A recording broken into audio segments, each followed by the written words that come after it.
我把这封信带来了现场。你还真有。国仔你好，见字如西兰花。我是见字如面。我现在正在断碳水，所以就不能提面这个字了。好久不见了，好久不见了啊！这几年呢，我跟脱口秀都成长了，脱口秀从一个节目长成了2个节目，我也成为了2期艺人，那边录一期，这边还得录一期。我就感觉我呀，周奇墨从后面走上来的时候呢，大伙儿都说啊，好帅，你好帅。而庞博上来的时候呢，大家都是哦。你就明白咋回事了是吧？就是这个呜，意思是你好帅，而你好帅意思是你好。哎呀，建国老师，咱俩见一面挺不容易。我见你一面挺容易的呀，随便充个会员不就看着你了吗？你看你这话说的，你不充会员，那广告里更有我。老雪，你变了啊！以前多实诚一个人啊，现在你好那个，我好啥呀？你好星期六。你有点正事儿。咱俩今天舔俩老脸，站那块儿还整个组合，你不说要讲漫才吗？这倒是真的啊！我甚至呢把我们组合的名字都想好了。啥？我们的组合就叫“昨天晚上我梦到我太爷和我太奶了”。我太爷和我太奶呢2个人一起过来找我聊天，一开始呢聊得还挺开心的，但是也不知道为什么就越说越生气，越说越生气，到最后2个人联手打了我一顿。你这是个名儿？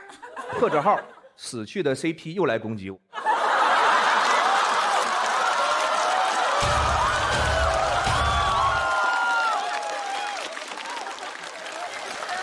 行，那死去的 CP 咋没把你带走呢？你有点正形吧？我跟你说啊，漫才我一点不懂。漫才很好理解的，通常就是2个人给大家站在这里演绎一个比较虚构的故事，比如说就是我演一个过气的喜剧演员，生活里头就没招的站在舞台上就苦苦挣扎。虚构的部分在哪里？咋说话呢？那没准我明年我突然就大红大紫了呢。啊，虚构的部分在这里。老许，你过分了啊！开玩笑的，你别往心里去。是那未来的事儿谁知道呢？未来的事情我知道。我收到了一封信，是50年后的自己写给现在的我的信。你看人不红啊，是容易疯。我把这封信带来了现场。你还真有。国仔你好，见字如西兰花。我是见字如面。我现在正在断碳水，所以就不能提面这个字了。还疼。国仔，我是50年后的你呀，你一定怀疑我的真实性吧？我现在就证明给你看。我说个事情，我们最爱喝的酒是25斤装的，25斤也太沉了吧？是呢。酒是沉的香啊。是我。国仔，首先聊聊我们自己吧。这个时期的你，一定总因为写不出东西来，天天急得直跺脚。相信我，未来就不会有这个担忧了。呀，行啊，未来你灵感大爆发了。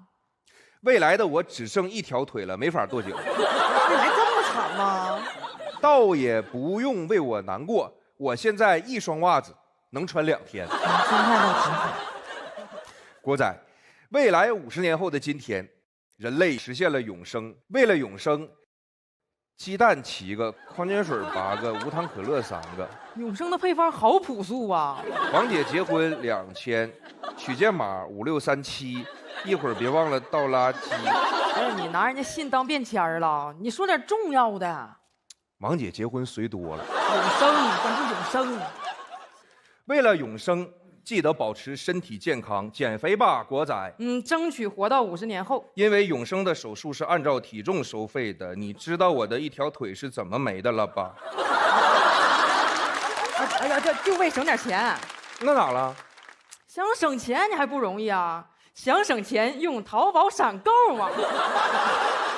而且悦享会员还能享受1对1急送。你商务多，你也不能说加就乱加呀，人家信里头说的是大腿的事儿。我说的也是大腿的事儿，淘宝闪购才是真大腿。专业。找不着了，跟丢了。嗯，你这商务加的，国仔，告诉你个好消息，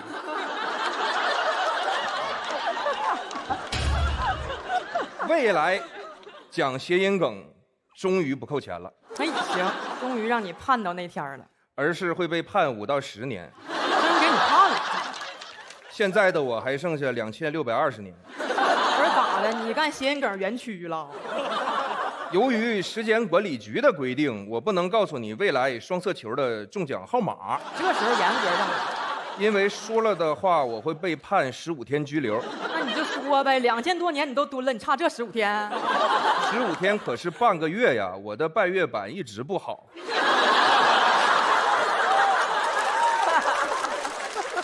就是今天的我造成的。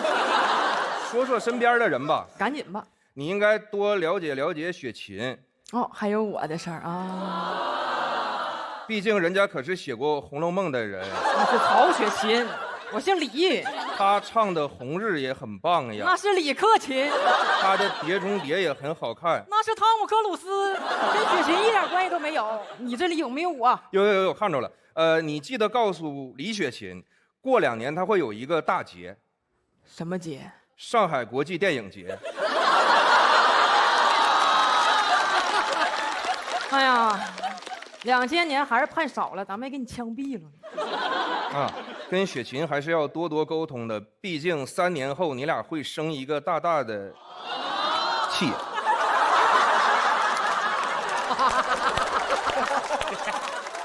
我现在就能生一个大大的气。生气的原因是因为你说话大喘气。生气的原因是因为脚好痒。我生的脚气呀？不是，我说我现在脚就好痒。你现在是不是就一双袜子穿2天呢？哎，有原因啊，原因是我们最后一次见西兰花的时候。啊，就最后一次见面的时候呗。啊，咋的了？我想请雪琴吃一家很好吃的红烧牛肉西兰花，但是她说她在减脂，不能吃西兰花，只能吃西兰花。我说给我个西兰花籽，她没给。我说你不看生西兰花，你看佛西兰花。别讲，太有一范儿。我记得当年念到这里时，雪琴会把我们手里的纸抢过来扔了。帮我告诉他，他扔的纸不是一般的纸，是兰花指。对了，还有一个，我看看写的啥，来，你别念了。啊，对了，还有一个好消息，盘锦现在成了宇宙中心了。而铁岭真的成为了宇宙的尽头。我的妈呀，那宇宙连辽宁都没出。除了东北，其他地区融合成了一个超级大都市，统称三亚。我为这个城市想了个宣传标语：1+2等于几？三亚。没算错呀。当年我们总想着从东北走出去，现在机会都在东北，但很可惜，我却再也回不去了。好悲伤。因为啥呀？因为我还在坐牢呀！你该呀，还有逻辑感，有这还有逻辑。在未来的世界里，人们总怀念2026，人们总说26年的车马很慢，发个邮件也要1秒才能收到。人们还在担心自己会不会被 AI 取代，其实 AI 不会取代人类，人该累还是会累。放心吧，朋友们，也没有更好，也没有更坏。要我再帮你生成一些 AI 没有取代人类的话术，这不还取代了吗？开个小玩笑啊，开个小玩笑，就写到这里，未来再见吧，永生者们。完事儿了。这封信呢，你好好留着吧，寄过来一次不容易。其实我这里还有一封51年后的自己，写给现在的自己。话那么多，你自己搁这念吧。谢谢大家。大家好，我是列谢。感谢你们还认识我，感谢感谢。哦，是啊，好漂亮。这个，我也辛苦了。这个王天辰呐，确实跟我说好几回了，很羡慕我跟蒋奇明拍吻戏，确实想拍。你要不真的，一会儿我传递给你。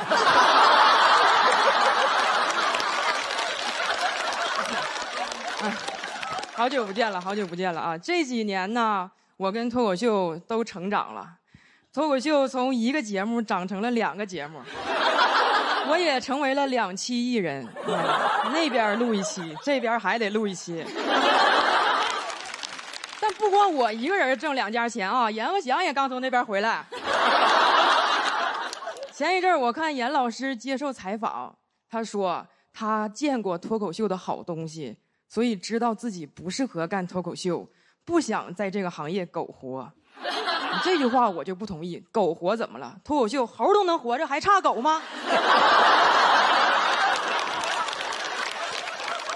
再说了啊，你说你这话说的挺高风亮节的，哪个活你也没落下呀？哪个节目不都去吗？啊，不会苟活，但会趴活。每天往那一趴，各种脱口秀节目抢着请他当嘉宾，你这叫啥狗啊？贵宾狗啊！所以要我说，严老师啊，你别太悲观啊。人离开自己的搭档，还是能活得很好的。你看军哥离开了静姐，那静姐不也活得很好吗？当年呢，军哥啊跟静姐一起做超级访问，后来这节目做不下去了，静姐就自己做了非常近距离，跟戴军保持非常远距离。军哥，你有没有问过自己，超级访问为啥不行了？到底是谁不行？算了，你也别问了，你也不会访问。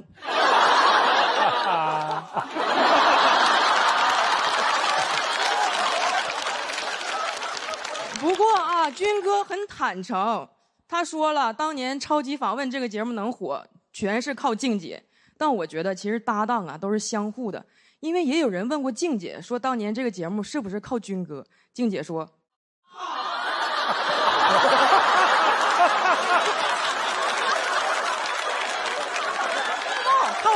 靠！但这2年呢，人军哥醒悟了啊，不能老靠静姐了，因为静姐也不红了。他就跑去问 Papi 说 ：“Papi， 我能靠你吗 ？”Papi 说：“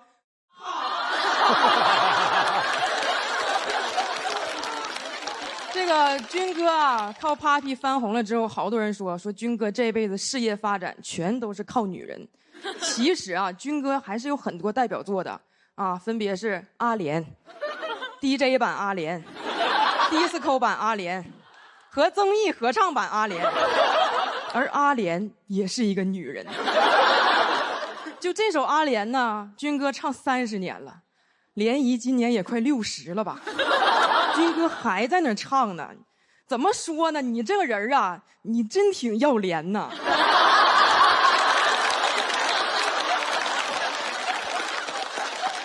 当然了，军哥也独立过啊，当过主持人啊。当主持的时候呢，不是报错过幕，就是在舞台上睡着了。就军哥犯这些错误，搁别的行业早就开除了，但在我们行业叫有活人感，哎，大家更喜欢了。你们看啊，娱乐圈就是这么神奇，有时候你业务能力越差，业务能力就越强。值得深思啊，这句话哈。行，给你们留个鼓掌口。我现在这都跟王天辰学，现在搁台上这么随意，就是。当然了啊，也有业务能力真强的李乃文，实力派演员啊，演了一辈子戏，现在的代表作是《五哈》和《地球超新鲜》。我跟乃文哥也录过节目，他这人呢，就是又爱玩又玩不明白，老输，玩赖都输，输圈天菜。跟人家白宇一块直播，人弹幕说：“白宇，你比个小树杈。”乃文哥挺热心，帮着念：“白宇，你比个小裤衩。”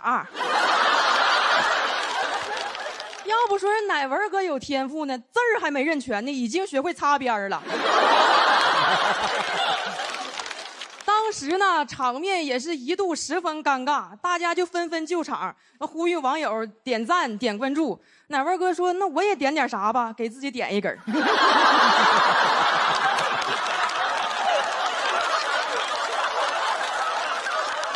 不过啊，你看他干这些事儿也没有人怪他，毕竟岁数大了啊，想干点啥就干点啥吧。乃文哥这都不是活人感，他就是老人感，人老了啥都敢。我真羡慕，真的，我老了我也这样，我要让娱乐圈知道，这个世界上不仅有李乃文，还有李奶奶。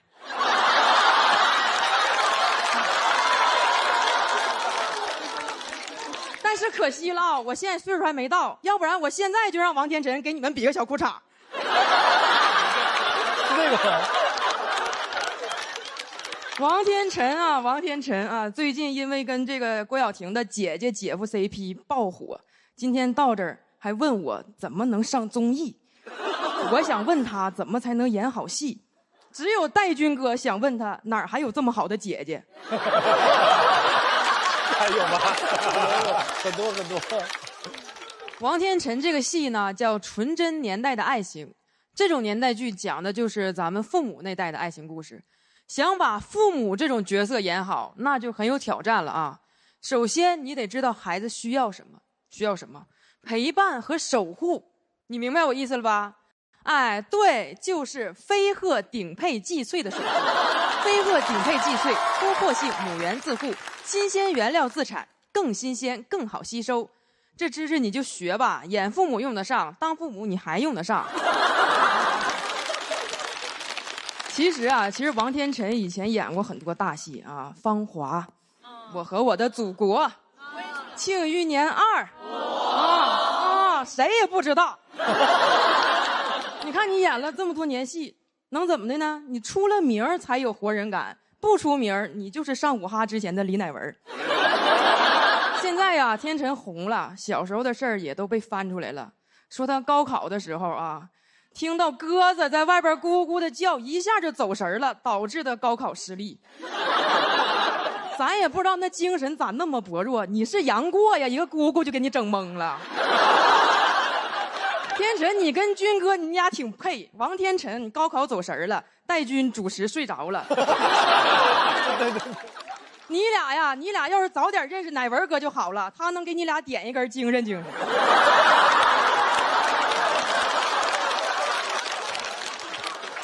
其实这2年内娱确实很推崇这种活人感，越活越值钱。内娱现在真成卖鱼的了啊！观众就搁那挑，这条不冒泡翻白了，这条能蹦的翻红了。不过呢，其实活人感也挺难的。我有时候就想活人感一把，第2天一看评论，恨不得死了。其实我们每个人能展示的真实都是有限的，大家在这个世界上都是有限活人，尤其是我们脱口秀这个行业，你又得敢说，又得能播。毕竟要是太活人了，那肯定就是没有活了。谢谢大家，我是叶琴。好快呀，5分钟就开工了。那很高兴来到这个开工了新生活啊，这个休息一个假期了嘛，现在开工1周了，所以我们今天有个主题嘛，主题叫大笑开工，开心生活。大家看看现在我们这个心情是吧？开工还大笑，这几乎就是疯了呀！真的但是不开工是不行的。刚才老李也说了，毕竟过年的时候是吧，也没少花钱，去年也没多挣钱。你今年我专门给我爸妈买了一个大冰柜，因为啥呢？因为我不是常年在外面租房子住嘛，我深知家里冰柜小的这种痛苦，我不能让我爸妈也吃这种苦。我买完之后，我爸妈很激动，说：“孩儿啊，你是不是忘了咱们家在东北了？”你说你那个冰柜放到阳台上，我去，就这么说吧，就那个冰柜就运不运行都能冻上，就是你这个冰柜跟立柜它是一个效果的，是吧？那家里也是谁来谁就夸呀，说你儿子是不愧在大城市工作过，买这个冰柜玩不插电，你说啊？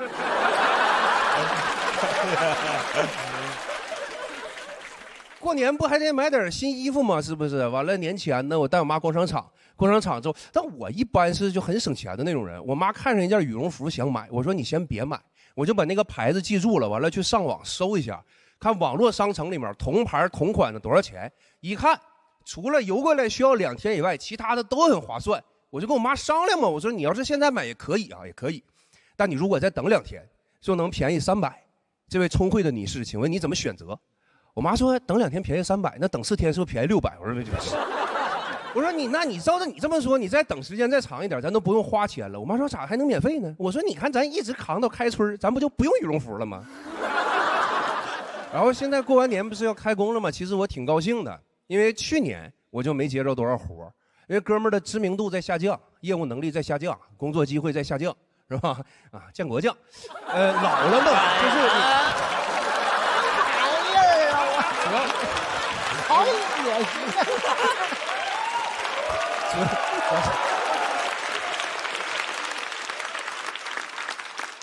现在也不敢降了，是吧？降不动，因为主要老了嘛，老了完了之后各方面，是吧？工作能力也不行，完了你就跟我说开工呢，我当然非常开心了啊！什么休息不休息的？你说按哥们这个发展势头，只要再过不到2年，想怎么休息怎么休息，但是想工作，工作不了了。完，我租的房子在上海嘛，对不对？所以我呢，就是前2年我工作的时候，我哥们还挑活呢。为啥？就因为我的原则就是不出上海，我租的房子在上海，我们宅男没有别的追求，就是不能出远门。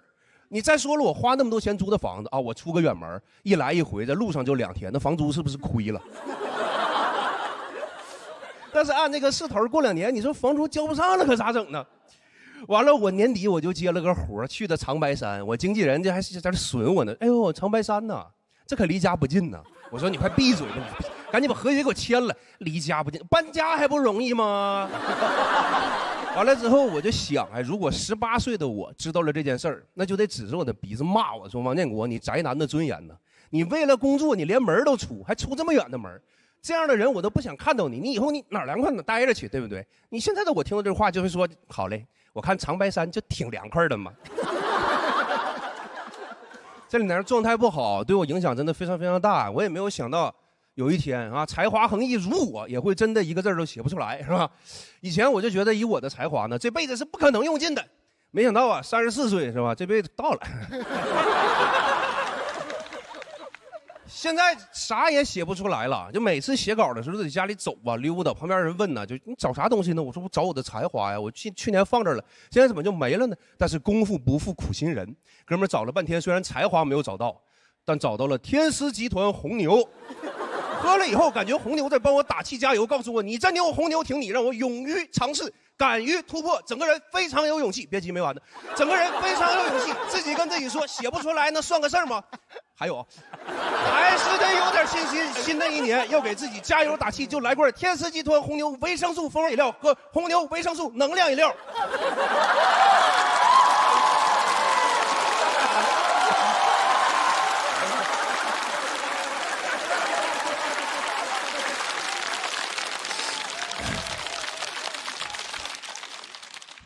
工作，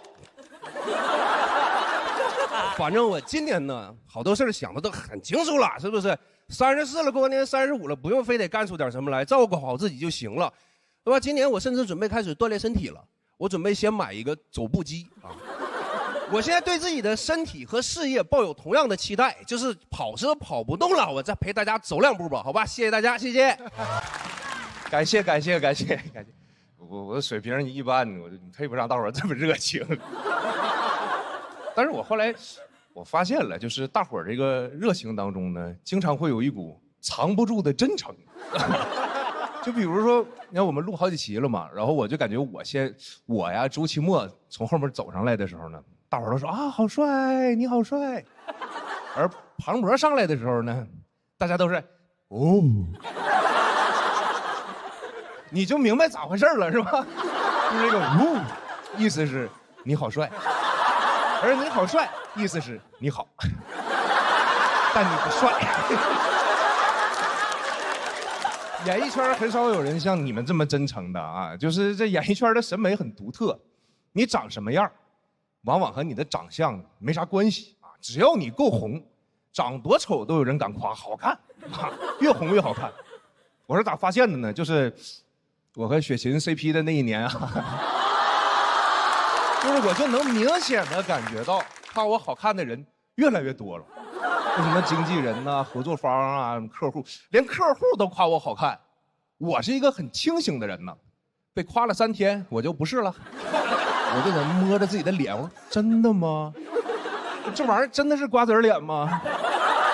皮肤有那么光滑吗？我说不行，我要迷失了啊，我得赶紧找个明白人问问，是吧？我到底长啥样啊？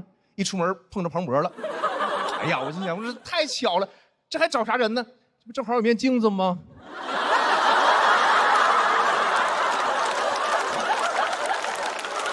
当然，我也没迷糊多久嘛。去年，所有脱口秀演员一下子都难看了起来，到我这儿就尤为明显。我以前只是难看，现在是丑、磕碜、ugly、disgusting。就我长得好看的那段时候呢，就过年啊，就会收到很多拜年的微信。去年过年，手机里那叫一个清静啊。感情事业这个玩意儿呢，就跟网线一样，一旦断了，连个微信都收不着。都说什么演艺圈的人啊，说话就很官方，不真实啊，说内娱没活人。我看我手机里头怎么一个比一个真实呢啊！我拿手机我想，你说那我算啥呀啊？那啥人能一个信息都收不着啊？应该不是活人。你说我奶奶都走8年了，我今天想的我还给她发俩呢。而且我一直特别不喜欢这个内娱没活人这句话，因为感觉就是指着我说的。哎，你看这傻子，一个活都没有，嘿，内娱没活人。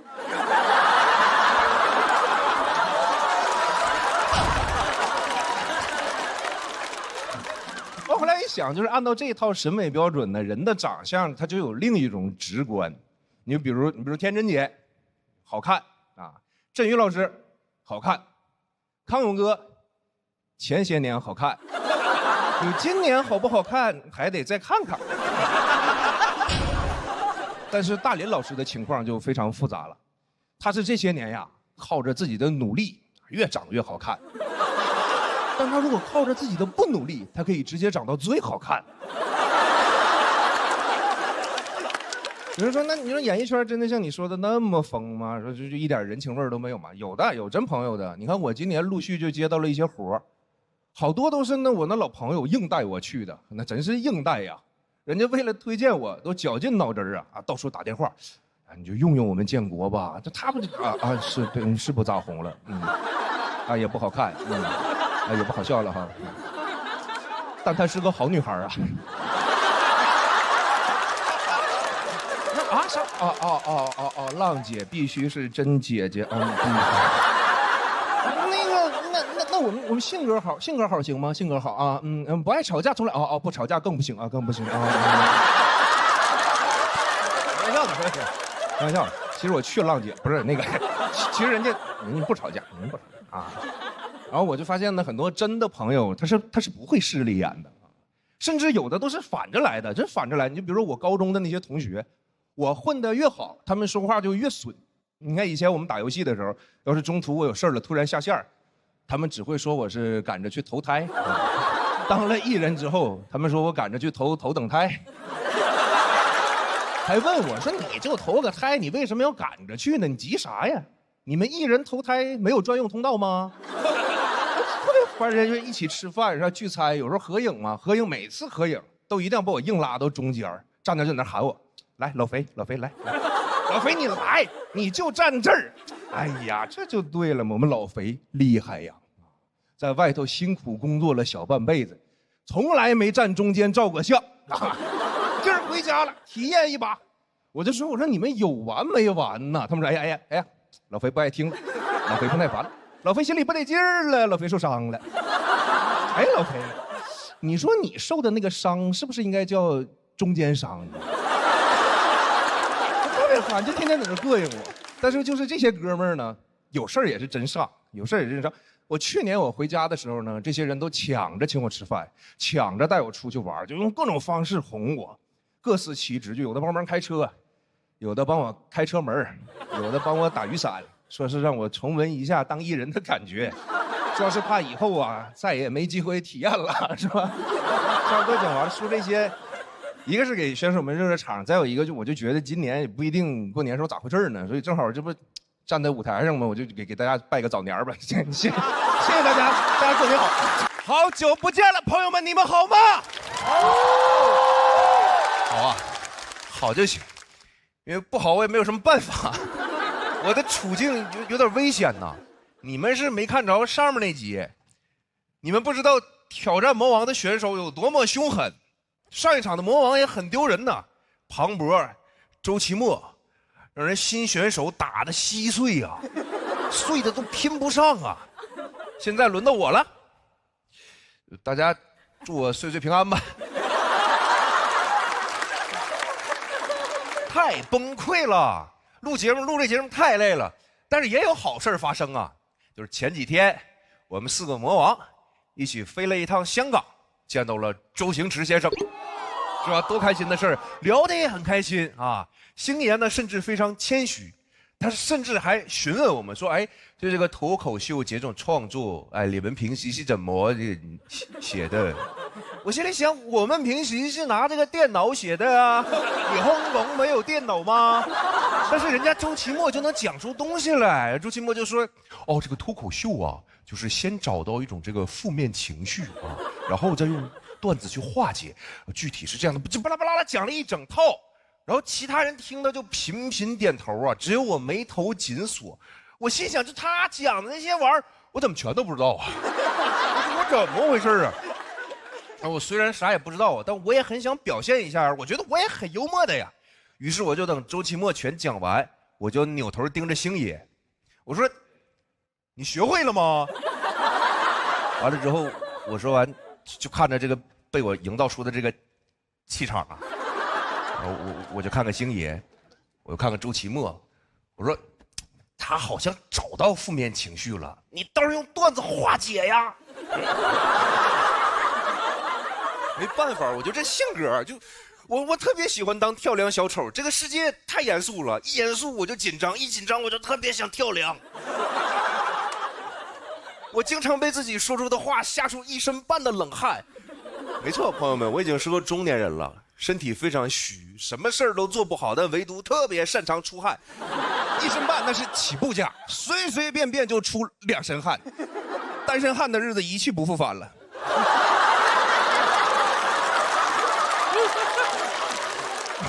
不好意思，朋友们 ，I'm back，I'm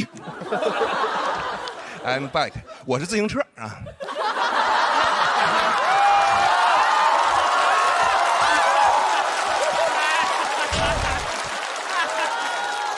别人到了中年就是油腻，就完事儿了。我的中年油腻，同时非常俏皮，就特别的烦人。跟我在一起工作的时候，你们那个感受会是很错乱的。你很难想象一个人刚才还在教育你，给你讲大道理，但是当他洗完手之后，又突然冲到你面前，往你脸上弹水。人家都夸我说王建国做事那真是泾渭分明，人家这个职场霸凌，职场是职场，霸凌是霸凌，毫无关联。就被我弹完的人摸着这一脸的水，哎，都不知道说啥。他说：“你这也不是 PUA 呀，你这是泼哇啪呀。”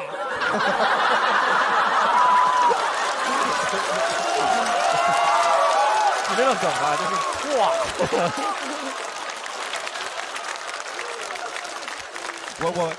我当不好一个中年人，于是我就会对自己有方方面面各种各样的担忧。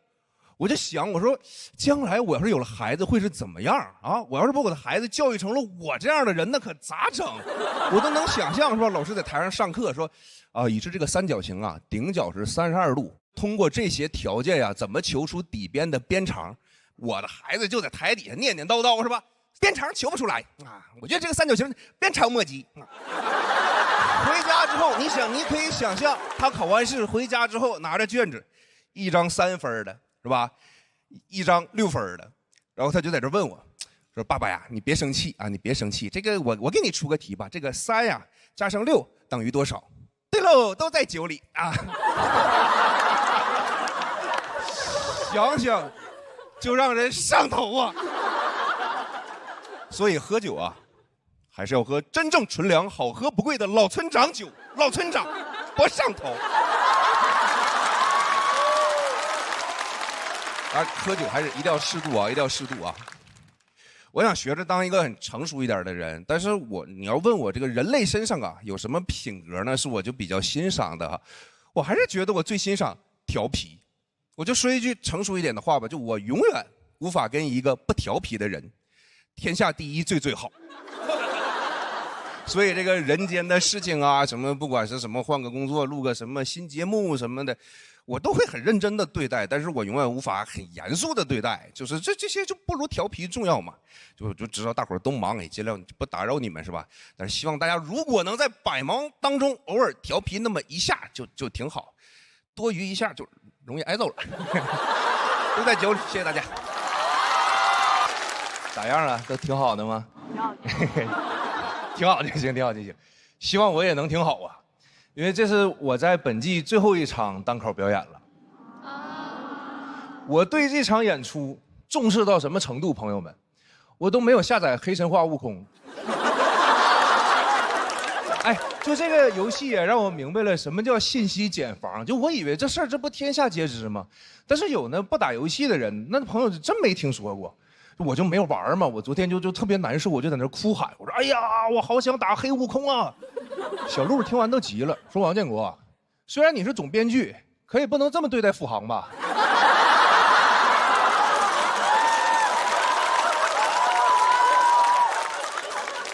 我看看我们这些个新选手们，一个一个的朝气蓬勃，真好。你再看看我，在镜头里一看，我胖的到处都是，就我脸和脖子这两坨肉啊。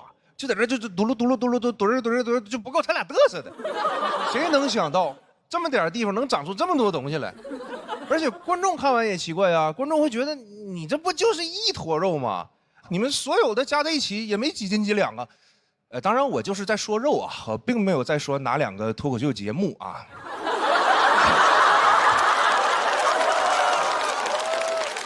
我太胖了，朋友们，我合计我要不就保养一下皮肤吧。我前两天买个面膜我就贴上了，贴完发现贴不全，就是只能盖住中间这一小块啊，感觉就是在脸上打了个补丁。我就想这个面膜这玩意儿的功效到底强不强啊？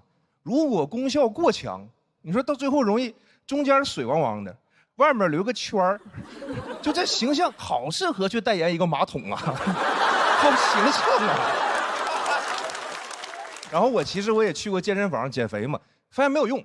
你别看我好像人高马大的，我纯虚胖，我就推那个杠铃，加多小的片儿我都推不起来。那教练也有招，把那杠铃片全拆了，周围人就看到我一个大胖子躺在椅子上，在那疯狂举棍儿，黑神话悟能。我就觉得太丢人了，就赶紧跑吧，是吧？但是我胳膊抖，就练个这破玩意儿，我胳膊还抖，撑不住，坐不起来，最后爬下来的。旁边人还问他说：“你站起来呀，你爬什么呀？”我心想，你还在这说风凉话呢，还我爬什么？吃俺老猪一爬。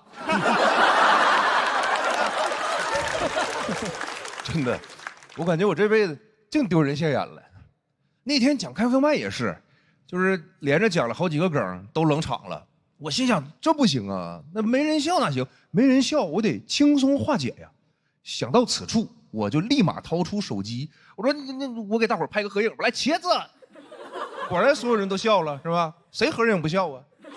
华为 Pura 70系列，超高速风驰闪拍，轻松捕捉每个瞬间，笑的时间再短也能捕捉到。真挺好的，我心理素质就特别差啊！我一般是不敢看 repo 的。我感觉现在这个评论太狠了，主要是啥呢？它能显示 IP， 这个就导致了，就哪怕只有3、5个人骂你。都能骂出一种狼烟四起的感觉，对吧？打开看，哎呀，有河南的朋友不喜欢我，啊，有陕西的朋友不喜欢我，哎，怎么北京的也不喜欢我？就有一种当年崇祯皇帝看奏折的感觉，对吧？打开一看，中原沦陷了，西北也没了，怎么京城都没了？多像是吧？崇祯最后吊死在眉山，骂我的帖子最后也没删。但是我们今天请来了一位狠人啊，他就经常能让骂他的人后悔自己评论没删。这位大哥在网上就挨个跟那 repo 吵架，吵完了呢还给人转发出来继续吵，还强烈推荐人家要好好去精神病院看一看。他就是北京6院民间代言人，宛平南路600号种草博主罗永浩老师。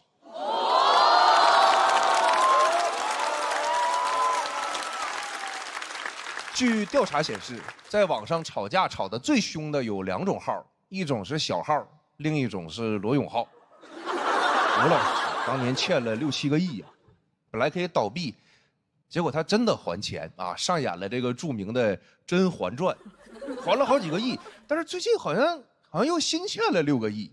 你说他都这样了，还能乐乐呵呵的？哎，这可能这真就是就艺多不压身吧。3年欠6个亿，朋友们算了一下啊，平均每分钟将近能欠大概是400块钱。这就导致了罗永浩现在跟比尔盖茨的那个故事是一样的啊。说罗永浩有一天在路上走着走着，哎，忽然看到路对面有100块钱，他都懒得去捡，因为这一来一回的捡这100的功夫又倒欠300。不过呢，我觉得罗老师身上这一点还是很值得学习的。当然不是学习欠钱这一点啊，是学习他的内心足够强悍啊，遇到啥事儿呢都能挺过去。但如果你做不到，最后真的精神崩溃了，他也可以帮忙推荐一家优秀的精神。谢，哎呦，谢，好，哎呦，好嘞，好，谢谢大家，我是安宁，谢谢。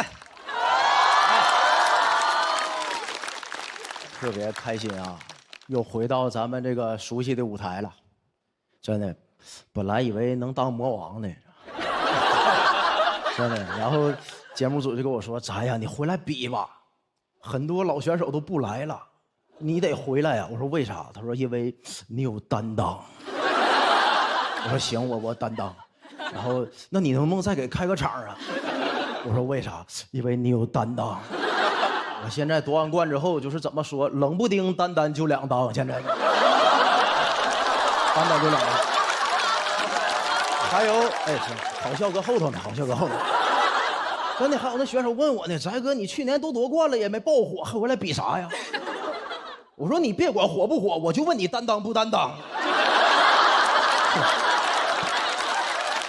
哎，朋友们，说实话，夺完冠之后还是获得很多的，真的。借爱奇艺的福，我从去年夺冠到现在不到半年的时间，都会参加一些精致的名利活动，到现在走了3回红毯。你放心，不用呕，肯定没好话，妹子。咱们这种喜剧演员在那种活动里是最没存在感的，真的。所以说你在那种活动里就纯是长见识，一进飞机场就长见识，没见过那么多长枪短炮怼着拍。我一点不骗你，我搁苏宁电器里都没见过那么多单反相机。啊，不好意思，我搁天猫电器里都没见过那么多单反相机。哎呦！你们见过现在粉丝拍摄的设备卷到什么程度了吗？我看一个妹妹手里拿这么大的云台，然后中间架着单反，单反前面是短焦，完了左边有扩展架夹她的 GoPro， 右边扩展架夹的手机，手机前面又一个长焦。我说这要拍啥呀？要给你哥拍核磁共振呢呀？妹妹手里拿的摄像头比那红绿灯摄像头都多。我感觉我跟身边经过快点得扣我6分啊，那都。他们拿这么多的设备就拍那些哥哥，我不理解啊，那些哥哥一点也不配合。那你们见过明星在机场的穿搭没有？严严实实，一个墨镜遮住半边脸，一个鸭舌帽扣到鼻梁，口罩又罩上了，完了一个帽衫又扣上。我说啥意思啊？耳朵也不让看呐。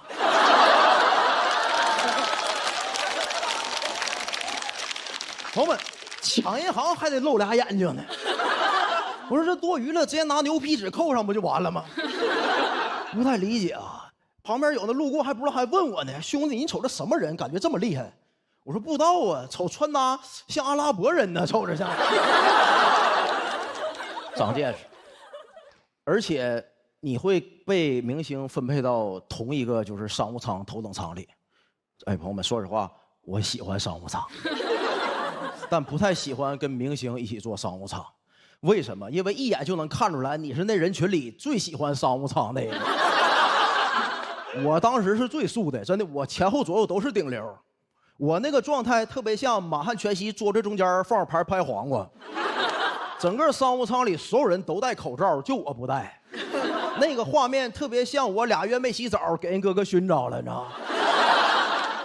而且很多这些明星有狂热的粉丝跟他这趟飞机，我当时坐过道，很多粉丝都不认识我，但每一个从我身边经过的粉丝，没有一个感觉我德不配位能坐在那儿，每一个路过我的人都给我肯定的眼神。这保镖请到位了，这。我说是，我有担当，我有担当。那最倒霉就有那么兴崩2个认识你的，跟前面的人说，哎，这不是保镖，这我搁线下活动见过，这叫翟佳宁。那人就回他啊，翟佳宁是哪个站姐啊？我怎么没见过呢？他怎么买这么好的票呢？哎，朋友们，说实话，我调侃了人粉丝老师是吧？但我说实话，我当时参加完这3个活动，对粉丝就是羡慕。现场有追星的朋友吗？有。这些哈。说实话，朋友们，剩下不追星的我都可怜你们。咱们这种不追星的跟那些追星的朋友不一样，他们获得的快乐应该是咱们的10000倍。真的，我反思了一下，咱们作为脱口秀演员，就生产快乐能力这件事上，跟真正的顶流明星比，我就是废物。我想让大家快乐，写段子得什么找主题、找共鸣、写段子、写梗、翻3番。我看现场哥哥就提了一下裤子。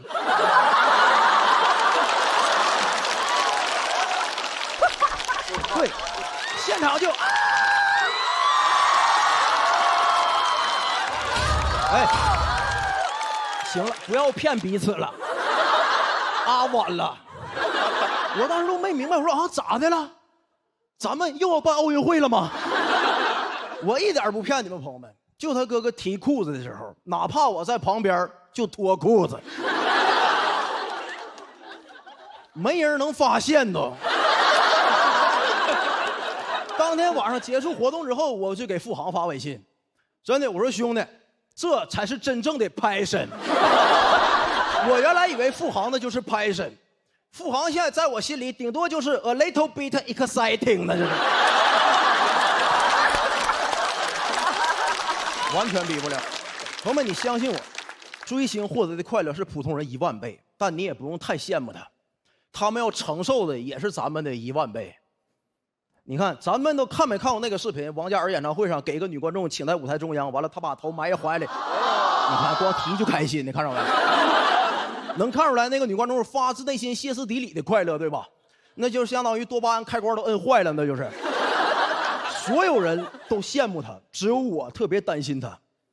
朋友们，你想啊，那个姑娘也就20、30岁呀，她未来还有50、60年的人生要走啊，但她快乐到头了。以后咋办呢？再快乐的事儿也刺激不了他了。你想以后他中了1000万，孩子考上清华北大也得拍大腿，还是那天更带劲儿。你想想，人生4大喜事：久旱逢甘霖、他乡遇故知、东方花烛夜、金榜题名时，哪个能比得上怀抱王嘉尔啊？所以朋友们，最后我真感觉咱脱口秀演员跟人明星干的事儿都不太一样。所以有些配套的待遇，咱没有必要也配套。我当时很震惊，不明白那个经纪公司还给我请了个摄影师，拍了我1晚上。结束之后，我就找一摄影老师说：“老师，你把那个文件发给我呗，我那个想写段子找点素材。”给我发过来，那文件35个 G， 网盘不开会员得下1个月，下1个月。我就开个会员，把那文件下来打开，那文件名叫翟佳宁晚会。我一打开一看，全是谭健次，我去。我就在上千张个谭健次里找翟佳宁，一找就能找着，这样看着就是烦。我就给翟佳宁全删了。35个 G 给我全删了，那文件还剩35个 G 呀。祝各位生活愉快，谢谢大家，谢谢。大家好，我是房主任。去年第1轮我讲完，现场哭成一片，就那场面哈，我只在我们村葬礼上见过。我说我只是讲我怎么一路走来的，不是讲我怎么一路走好的。观众边哭边说：“没想到你以前过得那么不好。”后来我就只讲我走红毯、拍杂志，现场哭的声更大了。没想到你现在过得这么好。大家还说我是出走的决心，节目录制完第2天啊，给我安排的全国巡演第1站就赶回丽姨老家了。我说不是出走的决心吗？怎么干成回家的诱惑了呢？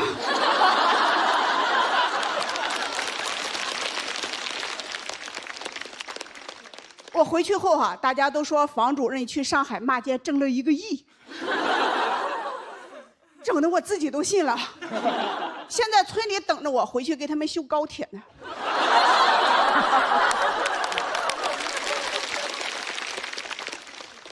说剧里他没挣1个亿，就差1张直达上海的高铁票了。他们还听说我去爱奇艺扫楼，说海里是大城市啊，干保洁都这么挣钱。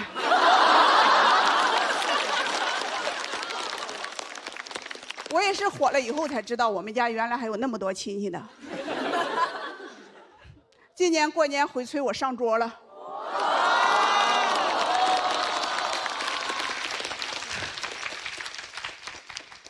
主位，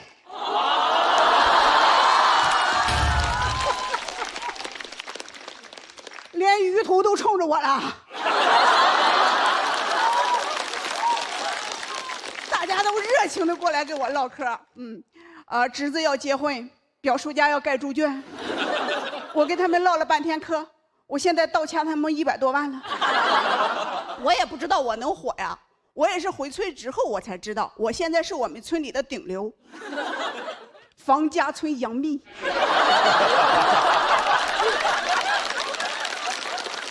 谁见到我第一件事就是拍照蹭流量，起的标题是说看看这是谁，非常的有效果啊，2个赞1个路人评论。那评论说这谁呀？你说你一个小卖部卖化肥卖农药的，我能给你引来什么流啊？脱口秀的观众大部分都是城里的年轻人，他们压力多大呀？我再把农药推给他们。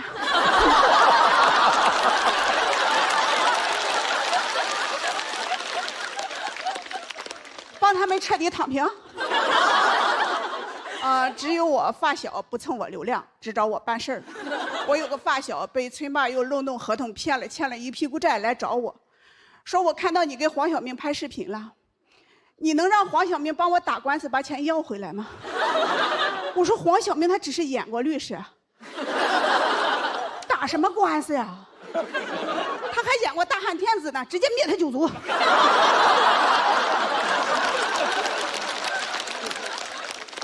我发小说你帮帮我，我肯定会报答你的。你的大女儿今年30了，不是没人要吗？让我的儿子给你当上门女婿吧。我说我怎么就写不出来你这种包袱呢？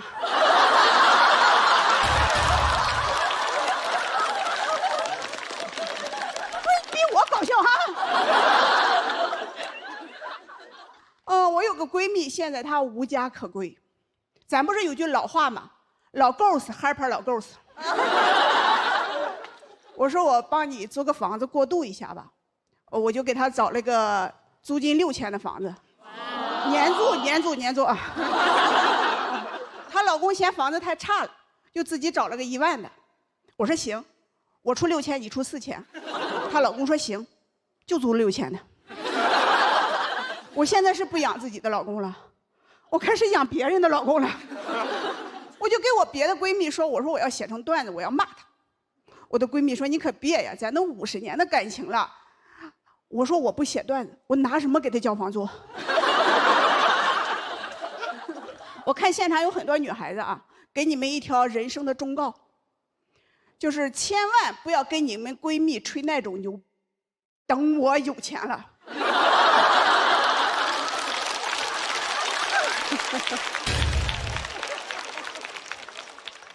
我闺蜜等着了。前段时间我闺蜜给我打电话说，你以前不是说过说等你有钱了包个山头给我们一起养老吗？山头帮你联系好了，对方是你的熟人。我过去一看，确实是我的熟人，上学时候的暗恋对象。别熬了，他都50了。刚开始聊的还挺开心的，就是聊着聊着哈，他对我越贴越近，还要动手。我说你等等啊，我只是想包山，我不包别的啊。就那天吧，他越喝越上头，我是越听越下头啊。就是现场的鸡妹们，千万不要能有年龄焦虑啊！看看我，20岁的时候没追上的男人，我今年50了，我喜欢的依然还是20岁的。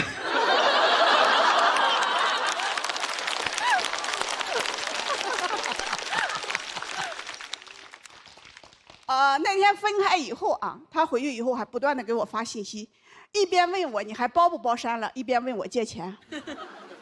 我说你放心，对于你我包山的。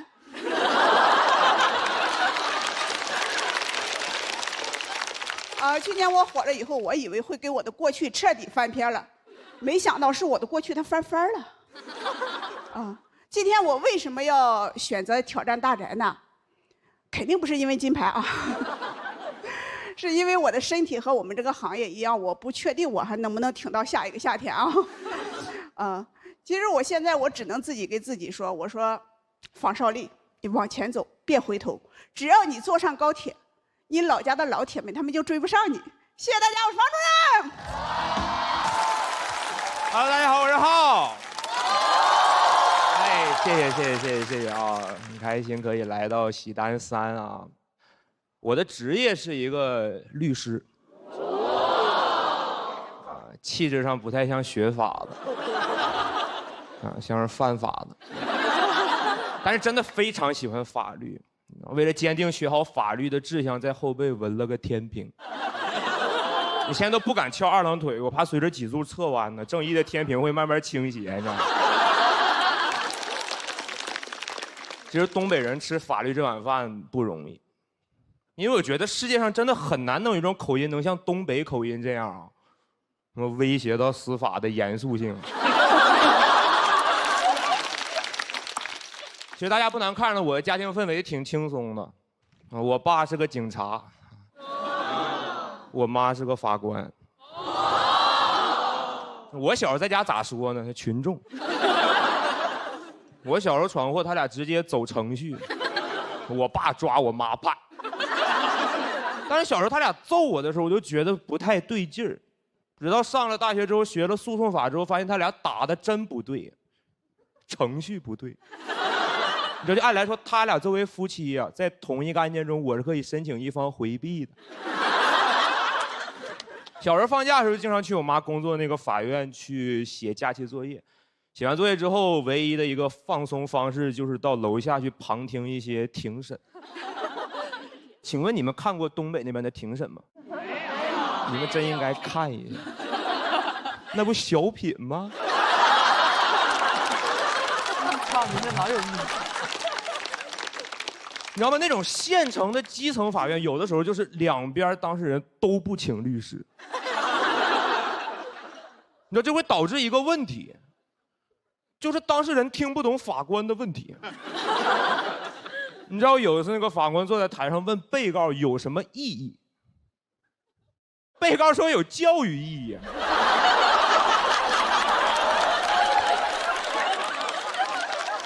那法官都懵了，法官说啥玩意儿教育意义？我是问你对原告提出的证据认不认可？被告说啊，那不认可。法官问哪里不认可？被告说心里不认可啊。家里人也希望我走法律这条道路。我高考的时候考到那个西南政法大学。嘿，谢谢。哎，读了4年的法学本科，然后后来又考研，然后考到了四川大学啊。感谢。然后其实刚才讲这些，就是想说，其实作为一个法学生，有几件事必须要做。我也一样，我花了1年的时间认真准备，然后高分通过了法考，又花了1年的时间认真实习，然后拿到律师执业资格。现在在我们律所里面也算一个还比较有口碑的脱口秀演员。其实我律师当时这样，我自己都挺失望的，因为很小时候对律师这个行业就特别向往，特别小的时候就已经拜读了这个行业最经典的那部巨作《何以笙箫默》。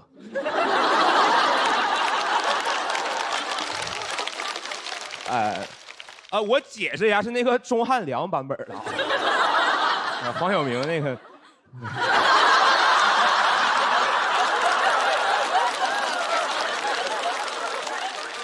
你知道吗？这部剧太让一个想当律师的孩子自卑了。何以琛太帅了，每看一次就感觉跟他之间的差距又多了1分，但是忍不住老想看。直到今年又看了一遍，说我是啊，那朋友，我终于承认我跟何以琛之间有本质上的差别。他是本科生，我是研究生啊。让我当律师，我发现他的法律意识倒是变得越来越强了。这经常咨询我各种各样的法律问题，朋友们我都不爱回答，那都是什么法律问题？那都是违法律问题。小偷偷小偷算偷吗？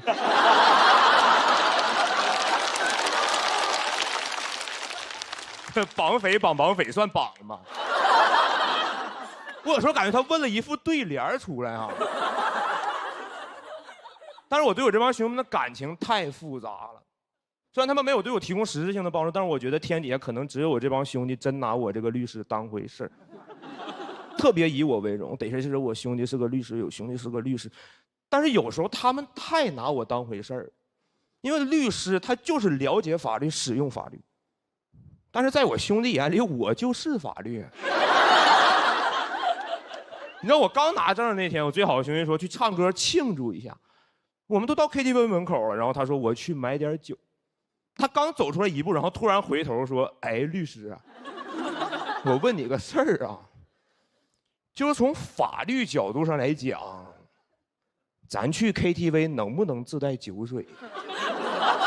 我们他问我这个问题的时候，我很震惊，他都自带好几年了。我说从法律角度来说可以带，毕竟消费者有选择商品和服务的自由嘛。我觉得我回答的老帅了，结果我兄弟听完说：“这可是你说的啊。”过了一会儿之后，我兄弟非常坦荡的搬了1箱酒走进了那个 KTV。KTV 领班也懵了，还以为我兄弟是来送货的。所以那个领班问得很谨慎，他说：“哥，这里面是酒吗？”我兄弟也没想到自己会被问，他就看向我，他看我的时候，我就一直在那摇头，意思是你别看我。结果我兄弟看完之后，回头就跟那领班说：“哈，这里面不是酒。”哎呦我那么大4个字，勇闯天涯。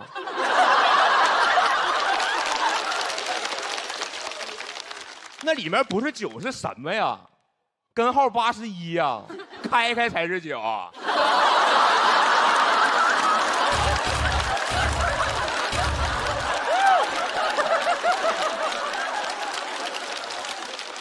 领班说：“对不起，那个咱这儿不可以自带酒水。”我兄弟看着我，他说可以。他是个律师。怎么？他说完这句话之后，我就从那个领班的眼神里读出了跟我心中一模一样的那个疑问，就是他是个律师，跟自带酒水有啥关系？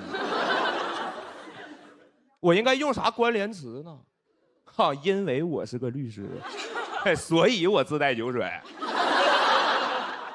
嘿，虽然我是个律师，但是我自带酒水。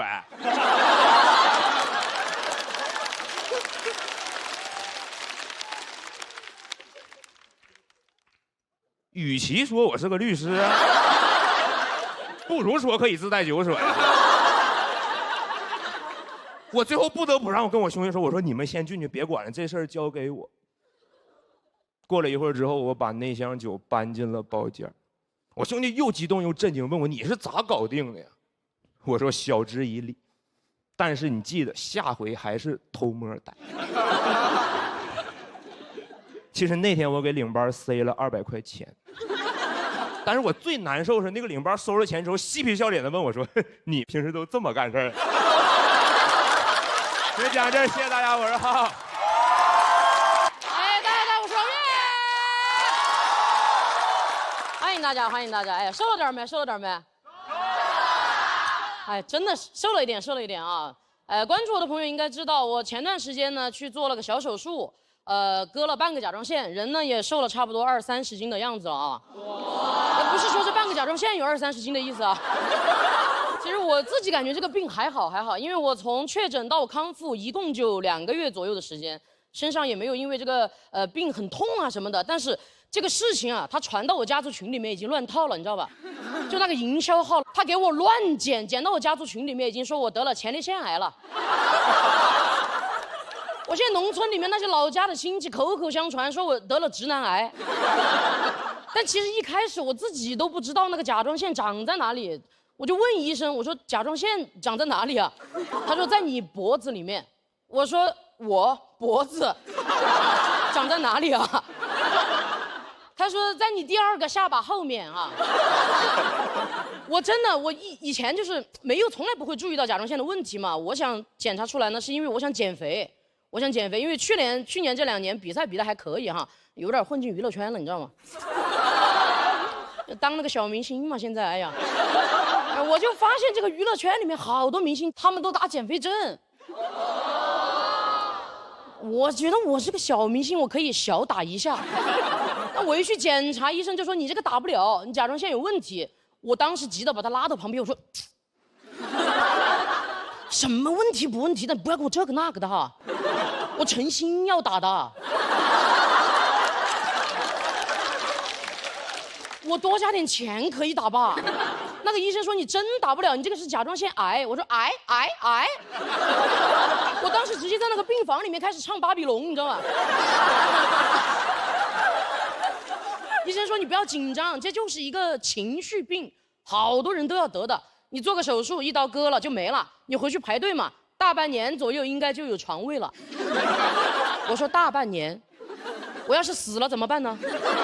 他说目前根据这个医学应该是死不了哈，你要是死了的话，那医学应该有重大发现。其实我做手术最担心的是伤到我的声带，因为我们的那个喉返神经就贴着甲状腺长的，稍微做手术不注意就可能滑到。做手术当天我半裸着被推进那个手术室，其实我还是蛮紧张的，一直躺在那个床上抖。那个医生一看我很紧张，他就很想安抚我，他就开始围着我看。他说哎，王悦的嘛，哎呀，你是讲脱口秀那个王悦的嘛？妈呀，你好好笑啊！我看了你好多 cut， 你放心，我今天绝对好好的给你 cut。我当时躺在那儿想，我说幸好老子好笑。你说要是换个不好笑的演员，那不是跟节目一样就快剪喽？手术做完你们也听得出来哈，我现在声带其实没有被影响到，全身上下没有什么别的变化，最多就是多了一条刀疤而已。但是医生很专业，他直接把那个刀疤他开在我颈纹上，藏在我第2个下巴后面。我现在全身上下多了一条刀疤，但是我少了一条颈纹，你知道吧？但是其实我做完手术过后休养了2个月左右，这2个月我想通了好多事情。我以前真的不知道我是一个情绪很稳定的人，我不知道我为什么会得这个病。我后来想通了，就是因为我情绪太稳定了。你们想一想，那种原地有风他当场就能发出来的人，他会得癌症吗？他不会，他得到尊重，是吧？我以前一直以来都是一个为了生存，我非常的内耗、非常圆滑的一个人。但我觉得一个圆滑的人不代表他没有棱角。他棱角全部都被包在里面，每天都在里面磨自己的甲状腺。我做完手术过后，真的可以说是性情大变，真的。以前还有半个甲状腺给我拦着，现在根本就拦不住了，真的。我甚至都在想，我说我得这个病到底该怪谁？怪全世界？每个人都动了手的，真的。我跟你们说，我首先就要怪那些打减肥针的明星。要不是他们，我查得出来我这个病吗？真的，我发疯了，乱怪我不管了哈。这还要怪我那个原生家庭。我去年不是一直在节目上面讲了很多原生家庭的故事嘛？节目一播出，我那个原生家庭像鬼一样撵上了追着我骂。具体是谁我就不说了哈，反正不是我妈妈啊。给我发消息，他说怎么生出你这样的东西啊？你录的什么烂节目？我要去起诉爱奇艺。他当时那个情绪比腾讯都激动，真的。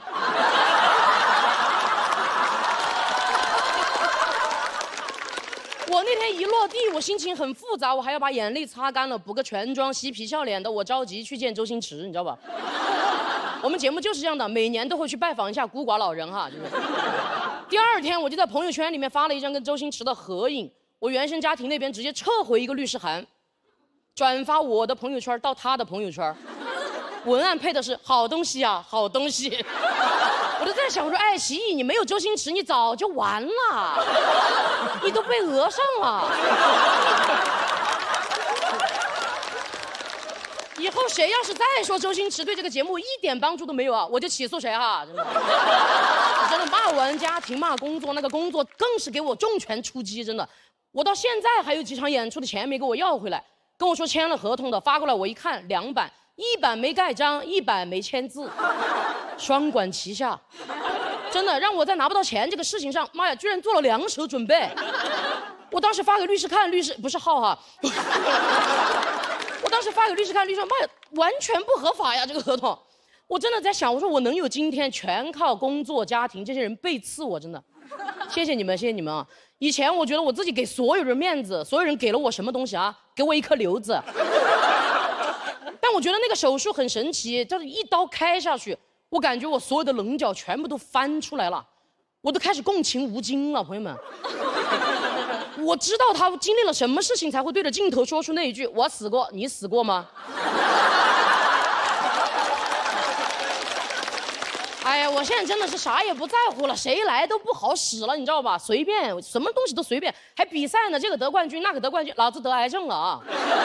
朋友们，我建议你们每一个人啊，不是建议你们每个人都去得甲状腺癌的意思啊，你们可以先假装得癌。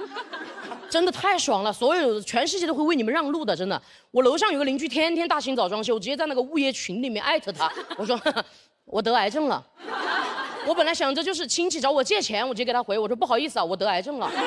我想着早点做手术，跟那个护士商量，我说能不能快点给我安排床位，我得癌症了。他说这一走廊都得癌症了啊。我去剪头发，那个托尼非要让我办卡，我说我得癌症了。他呜的一声把老子头发给老子推了。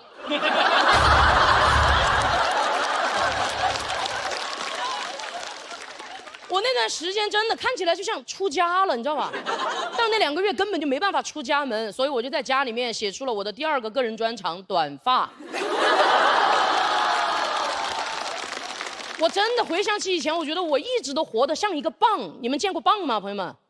就是那种很难想开的那个蚌，什么脏东西、烂东西全部都藏在自己身体里面。但是我感觉我没有蚌，因为蚌可以把这些东西把它磨成一颗珍珠，但我磨出来了一颗肿瘤。我觉得我们所有人都不要做蚌，我们都去做花甲，就是什么脏东西、烂东西来了你就往外吐，脏东西一来你就呸，你就给我吐，你知道吧？当花甲多好啊！当花甲至少能活到60嘛。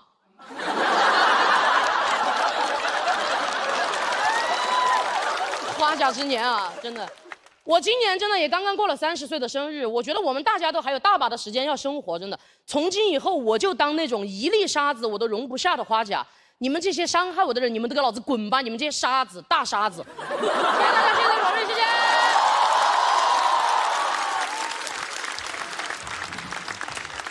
大家好，我是鸭蓉。对，我是一个还在上班的脱口秀演员，我现在已经工作快10年了。对，然后我最近就悟到了一点啊，我就发现就是如果你在刚工作的时候觉得自己有很多不会的啊，你千万不要过度焦虑，因为当你工作10年之后，你就发现有些事情还是不会。我到现在都不会应酬。我们领导还很疑惑，他说：“你们脱口秀演员不是都很爱喝酒吗？怎么不会应酬？”我说：“我们脱口秀演员语言表达也很精准的，说了爱喝酒，没说爱陪酒。”然后大家如果以前听过我的段子，应该也听得出来，我这个人蛮有主见的啊，所以我吃饭也是有自己的节奏的啊。我们领导也不说看着点啊，每次就是他提一杯的时候，我都在啃羊排。我也非常不擅长敬酒，就是我找不到敬酒那个 timing， 就我不知道为什么，就每次我正打算站起来的时候，就有人他已经站起来了。而且你一旦错过第1个 timing， 第2个 timing 就更难把握了，因为变量更多了。你要在领导休息好之后，以及第2个人准备好之前，大概就那么几秒钟，稍纵即逝。我每次都纵掉。所以这个时候我就特别怀念我们脱口秀经典赛制。我说，要不然想敬酒的人都站起来吧，让领导反选，对吧？然后我觉得很奇怪的一点就是说，其他人好像都能敬上酒，只有我老是慢半拍啊。所以我真的怀疑过，我说会不会这个房间里它其实是有一个 BGM 的，只是我听不到。但是我很擅长推理，我根据他们敬酒的这个流程和节奏，我反推了一下，我觉得这个 BGM 应该是这样子的：1打打2打打，站起来去敬酒，举起杯一大口，拍马屁往回走。但是我就是卡不上这个节奏啊，而且只有我卡不上这个节奏啊！就每次去应酬，特别像一个篝火晚会啊，所有人在那边举着酒杯载歌载舞，只有我一个人在篝火旁边跳竹竿舞，被夹脚。而且我不理解为什么要敬酒啊？有的人说是因为酒很珍贵，所以要通过敬酒来表示对客人的尊重。我觉得应该是骗人的。我觉得如果真的是因为酒很珍贵的话啊，那就让客人一个人喝就可以了。对吧？我们请客的就不要喝酒了。我们就负责站那边说没事没事，我不喝我不喝，不爱喝不爱喝不爱喝，没关系你多喝点多喝点没关系，我刚在厨房喝过了。而且不是说喝了就行，得喝很多，最好是喝到吐才能表示充分的尊重。所以我觉得不是因为酒珍贵表示尊重啊，完全就是以伤害自己来表示对对方的尊重。我想明白这一点之后，我现在看别人敬酒我都觉得很荒谬，因为在我眼里那个画面就是我扇自己一巴掌，你扇自己一巴掌，咱们就有朋友了。而且我仔细想了一下，我觉得扇巴掌跟敬酒确实很像的。你想，都上脸，量大了都头晕。最关键的是，数学上其实已经论证过这个扇巴掌跟喝酒之间的关联性的，扇扇得酒。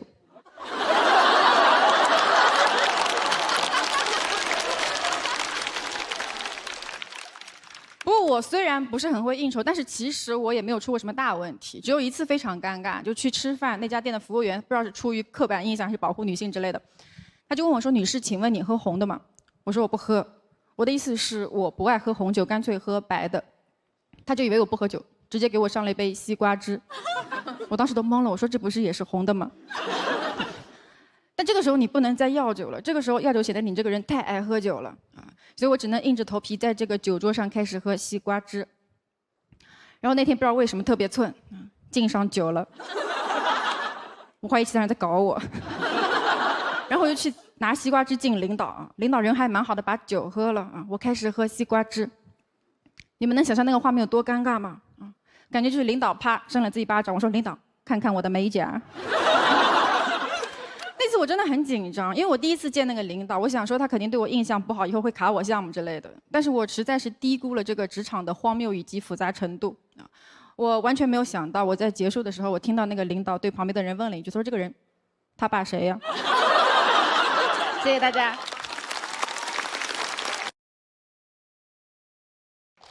哎，大家好，我叫小海。谢谢。去年我是在节目上讲了一个不想穿胸罩的段子。我知道你们可能现在心里都有一个疑问。没穿。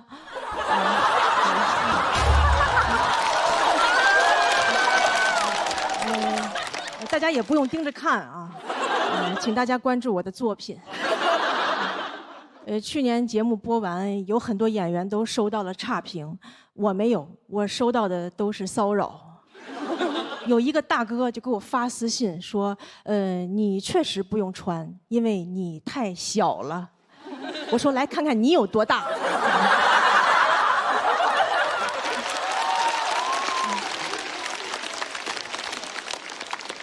我点开他头像一看，他胸比我都大。我觉得他才应该穿胸罩。我觉得那些内衣厂商就应该专门出一些给这种男人穿的胸罩，就叫贝克汉姆的秘密。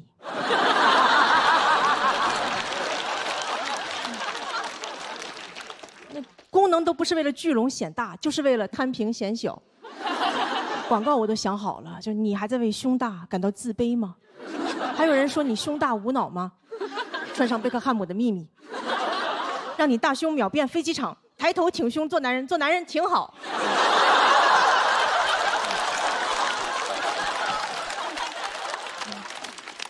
今年又来上海录节目了。我前2天路过安福路，我看到了很多摄影的老法师。你们知道什么是老法师吗？就老法师就是很多老头儿退休以后，终于找到自己真正的爱好，美女。你感觉这爱好他也不是找到了，他就是坚持住了。那天我就看到一个老法师，他直接对这个穿短裤女生腿这样拍张照片，他就跑了。我说这不是偷拍吗？这是老法师吗？这不是老违法师吗？我就追过去了，我说你刚才拍的是啥？他说我就拍了个半身照。我说你管那个叫半身照啊？那你身份证上是你下半身呐？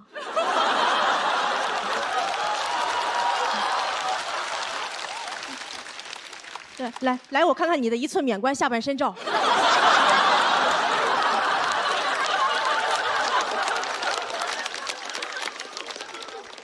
他说这也不能怪我呀，那么但是这女生她穿长裤啥事儿没有。我说怎么偷拍还怪短裤呢？啊，是短裤在偷拍吗？他一个裤衩拍呀。我发现每次有女生被偷拍、被骚扰，总会有人说穿长裤啥事儿没有，怎么有长裤女生就安全了？那这样的话，女生宿舍门口也不需要保安了，你挂条长裤呗。秋天挂秋裤，冬天挂棉裤，健身房挂瑜伽裤，汪峰演唱会就挂皮裤。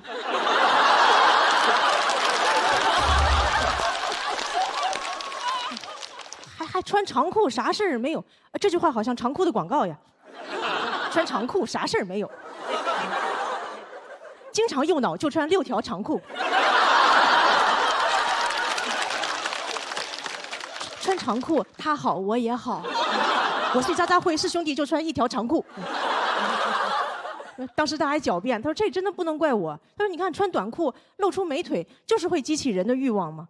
你感觉对于这些人来说，你穿的再多都能激起他的欲望，对吧？你穿个瑜伽裤，你的美臀激起了我的欲望；你穿个长袖，你的锁骨激起了我的欲望；就算你穿成个木乃伊，你的神秘激起了我的欲望。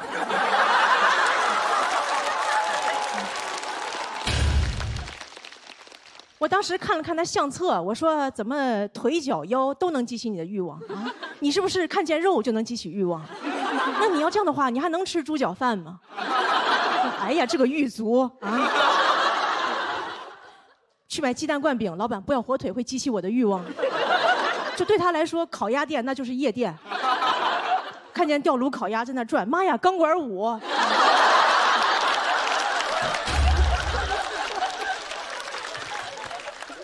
我觉得这些老法师，你们要非要拍的话，可以拍点喜欢偷拍的，对吧？你们可以互相拍，对吧？老韩腿也是腿嘛。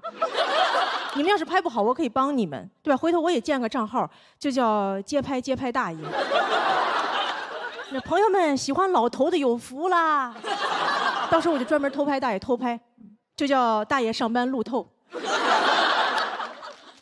4K 无水印高清大爷。回头我再开个摄影展，我还会去现场讲解。我说大家好，我叫小海 ，AKA 安福路站姐。大家来看这张照片，大爷长得多好看啊！看这脸包头，这高谢顶，看这张大爷身材多曼妙，看这核桃臀，这老蛮腰啊！要是有人问说你这样会不会侵权了呀？他们都穿长裤了，啥事儿没有。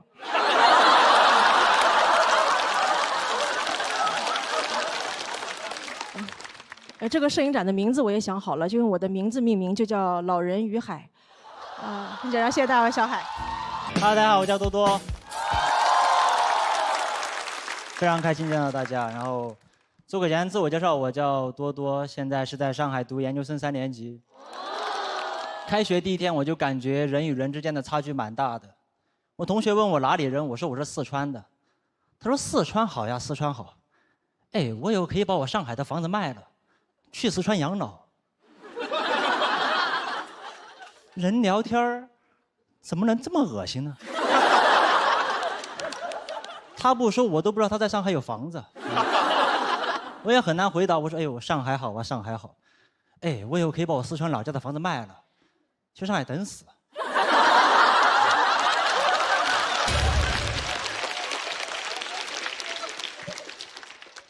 有的时候我也感觉有点自卑啊，我就很害怕他们问我平常喜欢干什么。因为我最喜欢的就是玩手机，但你说自己喜欢玩手机，就好像说自己是个 loser 啊！我喜欢不思进取、自暴自弃，很羞耻，很难说出口。我都说我喜欢玩手机，玩手机啊！你要不自觉带过去啊！但其他人说他们的兴趣爱好就说得很自信。我喜欢潜水、爬山、野外露营，不太理解，又是野外又是下水又是上山，我总感觉这帮人没有进化完全。我们的老祖先就是一步一步花了漫长时间，从海洋到陆地，才从猿人进化成智人的。智人就应该玩智能手机啊！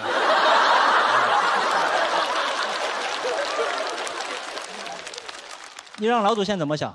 老祖先一看，我去，怎么还在爬山呀？咱们有手机应该好好玩啊！咱老祖先当年没这个条件，你给他一个手机玩，他不知道玩得有多开心。每天窝在洞穴里刷 B 站，直接从猿人进化成2次元人。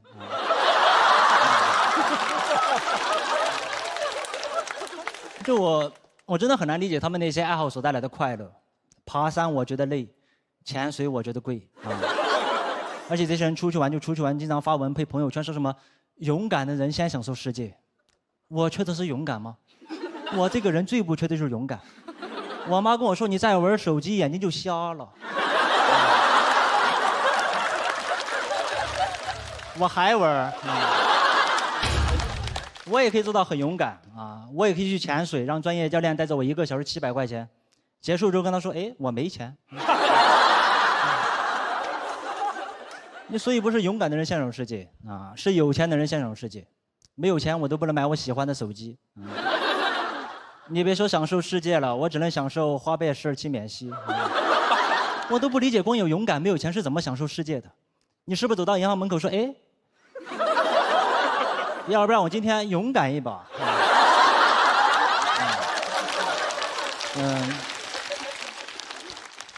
我感觉这个社会对玩手机充满偏见啊。什么学习不好手机玩多了，眼睛不好手机玩多了，睡眠不好手机玩多了，那咋了啊？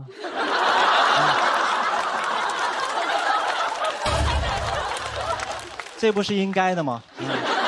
手机带给你这么多快乐，你受点伤害怎么了？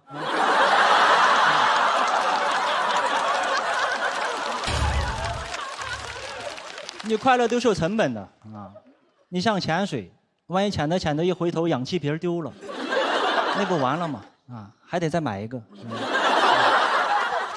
就我觉得兴趣爱好是没有什么高低贵贱之分的，但玩手机就好像这个鄙视链的最底端啊，玩安卓手机更底端。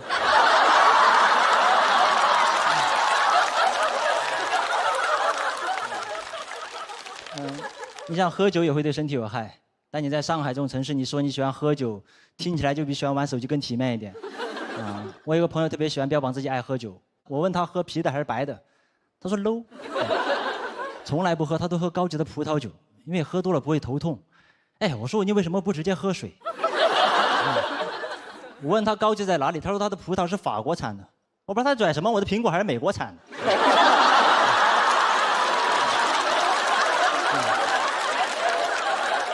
哎呀，很多人喜欢喝酒，无非就是喜欢那种被酒精麻痹自己，慢慢忘记烦恼的感觉。玩手机也可以麻痹自己。我手机玩了6年都玩烂了，现在边充电边玩手机，手机都漏电。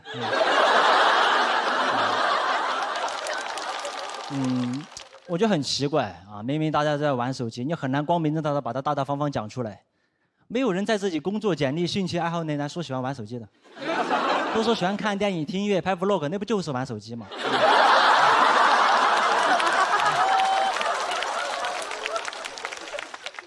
你干嘛不能大大方方讲出来呢？啊，你对手机来说很不公平的。你手机帮过我们缓解过很多尴尬，有的时候在电梯里遇到一些半生不熟的人，你真的不知道说啥，你都低头玩手机。没有人说哇好尴尬呀，我要攀岩啊。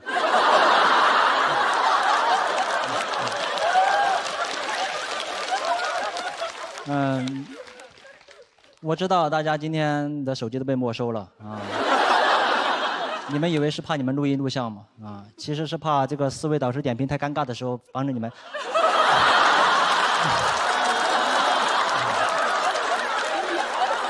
偷偷玩手机，偷偷玩手机。前段时间我有个朋友约我早上8点钟去市中心攀岩，我根本不懂攀岩，我只在上学时候翻过墙。他说攀岩不一样，攀岩有不同的线路、不同的难度。我说爬上去之后干嘛呢？他说跳下来。我说跳下来，然后呢？他说再爬上去。我说跳下来之后不应该去上网吗？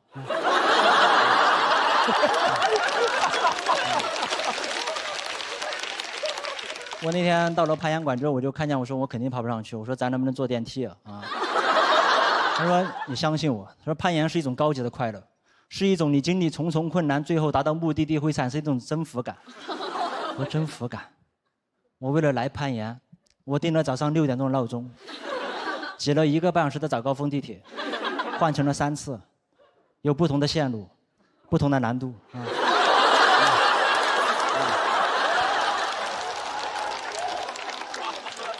我征服谁了啊？我征服了。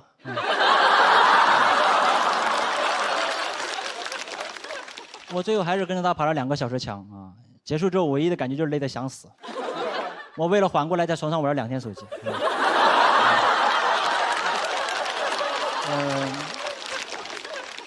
我今天已经讲了5、6分钟了啊！我想去玩手机了，拜拜，拜拜。Hello， 大家好，我是李彦奇啊 ，Hello。哎，我最近的思绪总是非常的纷飞，我怀疑自己是 ADHD， 所以第一次去了精神科，窗口让我报手机号，我突然觉得每个人报手机号的停顿很有意思，对吧？有191、862。18DD7这种335报法，也有191、8621、8DD7这种344报法。我一直想试试29报法。19、1862、18DD7。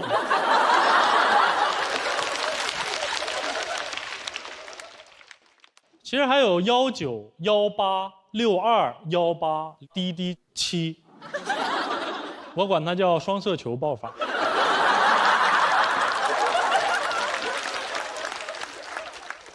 在号码里面有321的人，报出来会不会变数？191、3、2、189。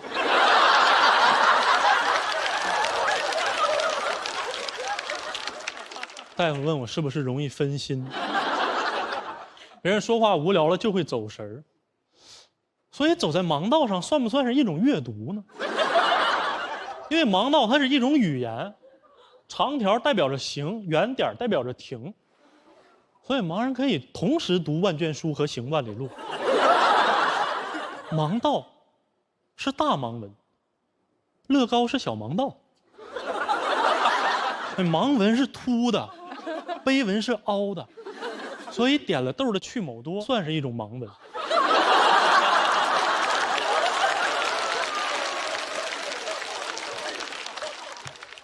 扎了眼的苏打饼干算是一种碑文。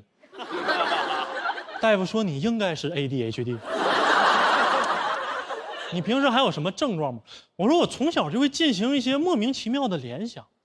小时候我妈送我学架子鼓，我就总觉得我将来的职业是剁饺子馅儿。这就是我理解的 rock and roll。我长大也没好，我第一次看见有人敷黑色面膜的时候，我非常纳闷，就是你从露出的部位来看哈，为什么没有人敷面膜抢银行呢？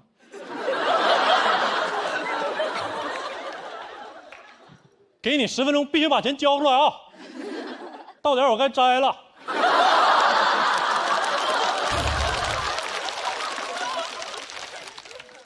我最近的思绪就更是混乱。我最近觉得孙涛是一只鸟，因为我觉得鸟一辈子它只重复同一种叫声，而一个喜剧演员最大的困惑就是你的梗越火，你越重复，你越像一只鸟。这样提起小品演员孙涛，我们只能想起他的那句“我骄傲”。就算他不想提，我们也会替他提。我骄傲重复了他的一生。当他在春晚上说出来的那一瞬间，他就变成了一只鸟。说到春晚，小彩旗春晚彩排嘛。你又问小彩旗了。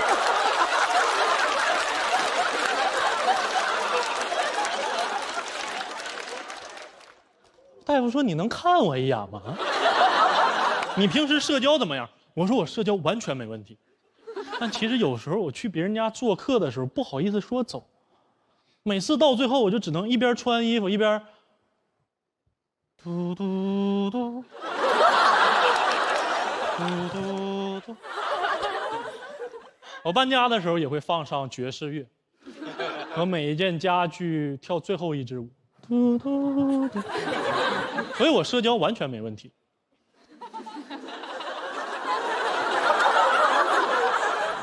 我跟大夫谈话的时候，我的椅子一直在嘎吱嘎吱响，他的也嘎吱嘎吱响，所以这是一个嘎吱窝。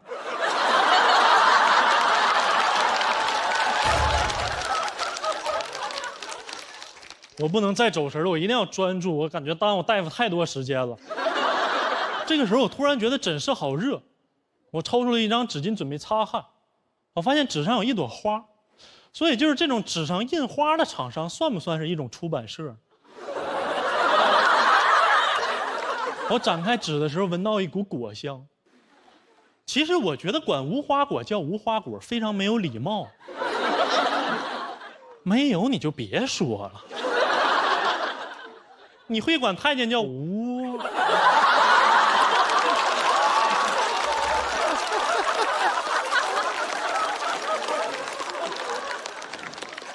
而且人类给植物起的名字也太区别对待哦，这是一盆无花果，而这是一盆君子兰。他凭啥是君子啊？你给他浇水，他谢谢你。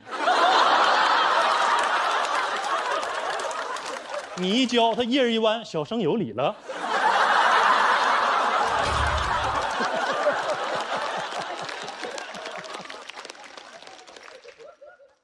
墙上的挂钟一直在滴答滴答响，所以这个世界上有没有那么巧的事，就是你家里有老式钟表的同时，晚上你再看恐怖电影，贞子爬出电视机的那一瞬间，正好到了12点，于是贞子一撩头发，啊，布谷。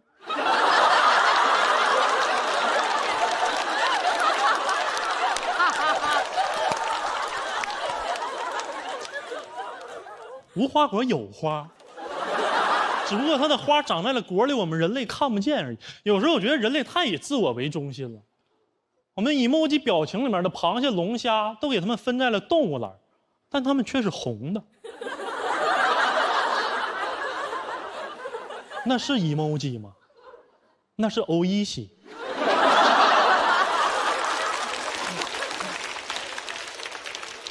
那是饭。那是饭 emoji 了，下来咪西吧。比奇堡没有一个人觉得蟹老板很香吗？就。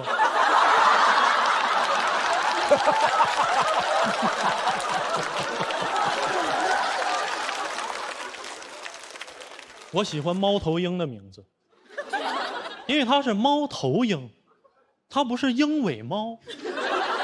我喜欢小猫，我支持猫本位。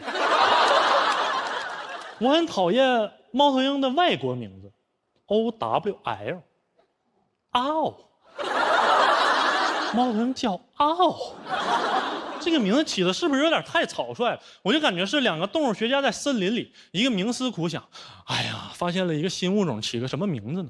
然后另外一个心不在焉 ，Billy Jean，My love。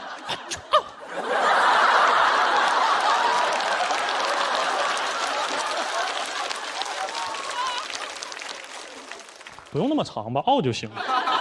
你让猫头鹰怎么介绍自己，对吧？第一次跟狮子见面，你好，我叫赖，你叫什么？嗷。狮子说，我叫也是嗷啊。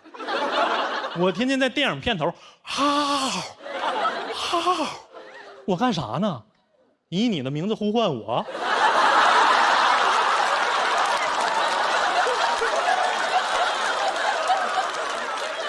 你让山东猫头鹰怎么介绍自己的英文名字？对吧？你让山东猫头鹰怎么介绍自己的英文名字？我骄傲。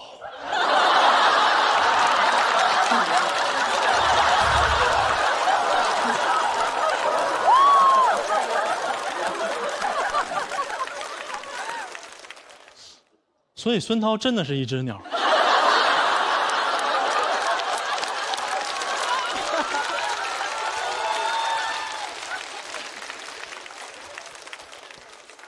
就这样，我被确诊了。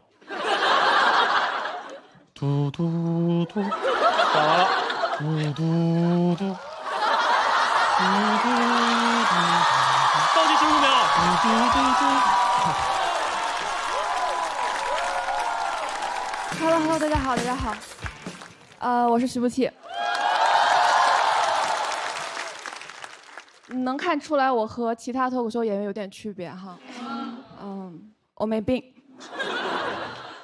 然后我的原生家庭确实也比较幸福，但其实挺苦恼的，你们懂吗？因为脱口秀演员其实大多数根据自己的负面情绪啊、烦恼去创作嘛，写不出来。所以很多时候我真的感觉自己是一个挺没有天赋的脱口秀演员。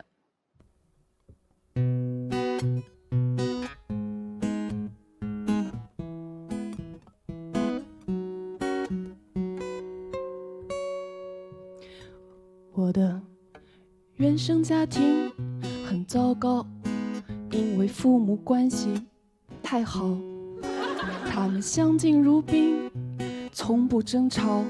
我爸会打我妈手机号，我好想写个段子逗你们笑，可是烦恼根本找不到。直到今天，妈妈突然冲进我的房间里，说你怎么还不着急，都快30好几。我一边说着啰嗦，一边窃喜。我终于找到负面情绪，妈妈说等你30好几就只能找弟弟。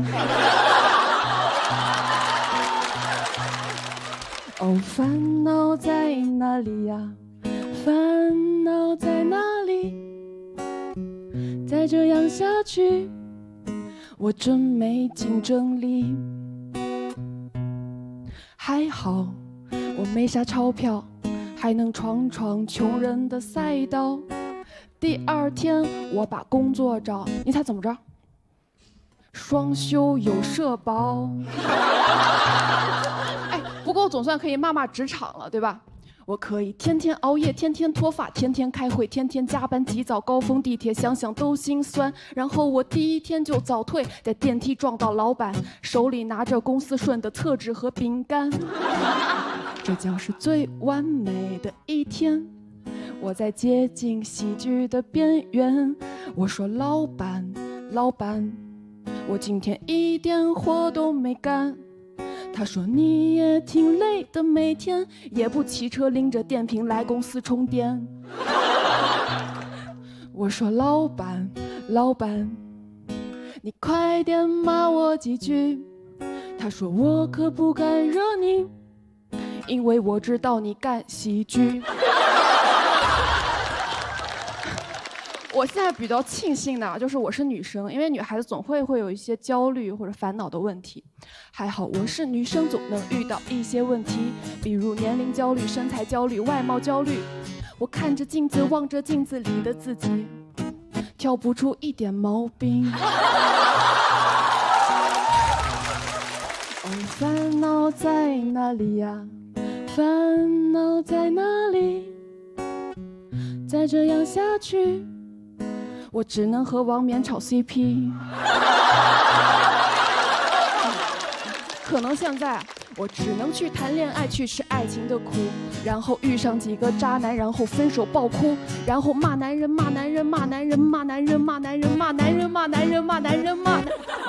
可是男人在哪里呀？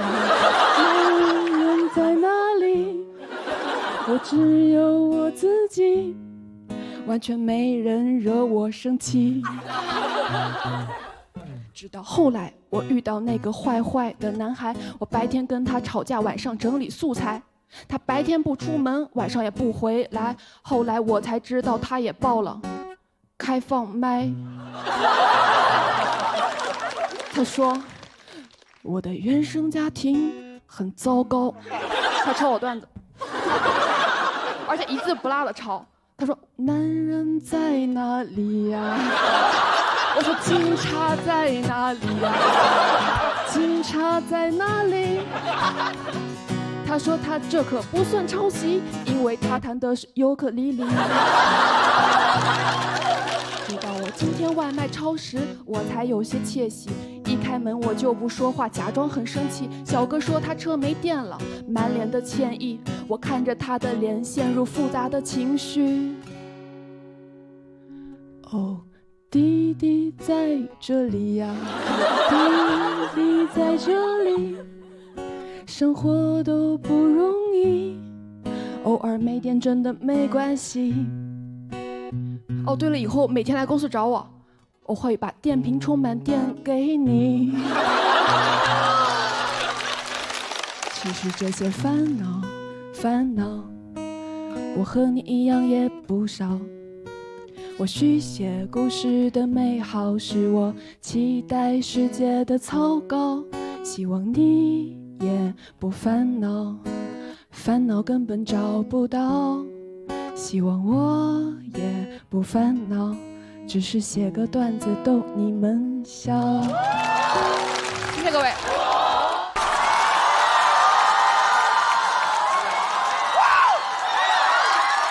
I'm back。最近啊一直在拍戏，之前呢非常有幸跟博哥一起演了一部电影。电影呢叫《浪浪人生》。电影上映的时候呢，我就去在我演出的过程之中宣传。我说朋友们，你们看没看过《浪浪人生》啊？观众说看过了，特别好，说我在那个《浪浪山小妖怪》里边演的特别好。随着认识我的人越来越多，的确会有一些让我感觉到生活的不便利或者尴尬。前两天我去游泳馆游泳，水猴子，谁说水猴子了？我能找出来吗？我到那儿之后呢，刚想要换衣服，我在更衣室，我刚要脱裤子，有一个男观众就在旁边，他认识我，他就，他就开始表演，但他不跟我说话。现在的观众都是这样，他就发现我之后，他就看着我就。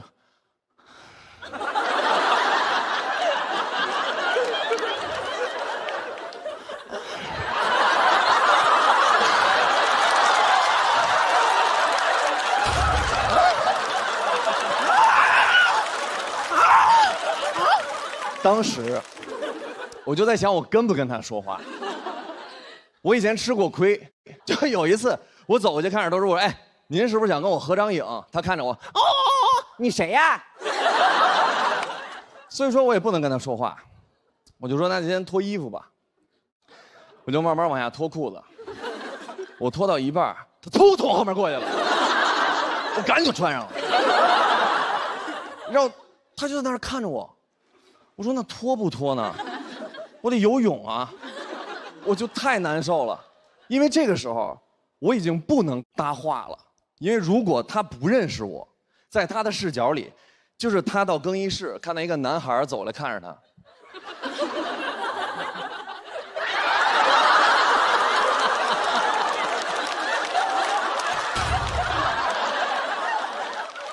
合影吗？就很怪，所以说我就只能继续脱了。就是换上了泳衣，然后他还在那看我。我想我不能一直让他跟我在这种状态里了，我必须得打破这个尴尬。我说兄弟，哎，你是不是想合张影？没事，拍一张。他说，哎呦，不用了，我都拍过了。我说删了，我一脱裤子你怕拍一张，删了。他说：“哎呀，我自己留着看。”我说：“你现在看不就得了吗？”当时我就跟他僵持的时候，有两个老大爷，一个老大爷跟另外一个老大爷说：“老张，来名人了。谁呀？旁边那大爷，是不是奥巴马呀？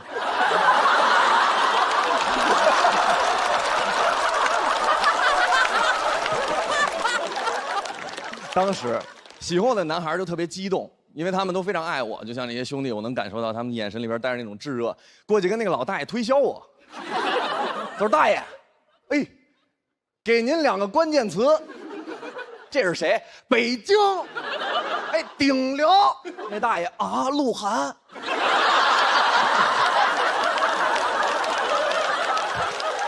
大爷把手机咔就举起来了。我说你别拍了，大爷别拍了。大爷说没有，我发的抖音。我说你别这样。大爷说小伙子，你要想啊，拍你肯定是因为喜欢你，那为啥拍你呢？对吧？哇哦！当时那一瞬间，我就感觉我回到了校园里，碰到了那些就是非常暴力的高年级同学。我小的时候，学校里边校园暴力非常严重，我们那个时候没有什么霸凌，没有。就是高年级没事就是葫芦你，就是玩儿。我在学校里走路，我什么都没干，我就在那儿走路。一个高年级上来给我一个大逼斗，我说有何贵干？他说还好意思问，打的就是你刘旭。我说刘旭，我特别痛苦，我就找班长，我跟班长说，我说班长，高年级给了我一个大逼斗。班长说也给我了。我说这也不值得骄傲啊。高年级跟我说，每天让我给他5块钱，要不然就扇我大逼斗。班长说啊，他们跟我说的是每天拿5块钱领一个逼斗。我说班长真是苦了你了，我们都上学你还打卡。我说咱们怎么办呀？咱们得解决这个问题啊。班长说不用害怕，我妈是法官，我爸是警察。我以后要成为律师。我说兄弟，用不了那么大，我觉得咱们还是先告老师吧。我们俩就去告老师，告我的班主任。我跟班主任说，我说班主任，老师，高年级给了我一个大逼斗，特别疼。人老师说，我会帮你联系他们的班主任，但是我也想问你一句，你要想一想。为什么只有你挨打？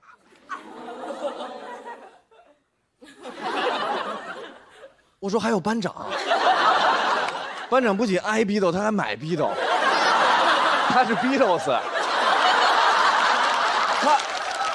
我们俩真的很无辜啊。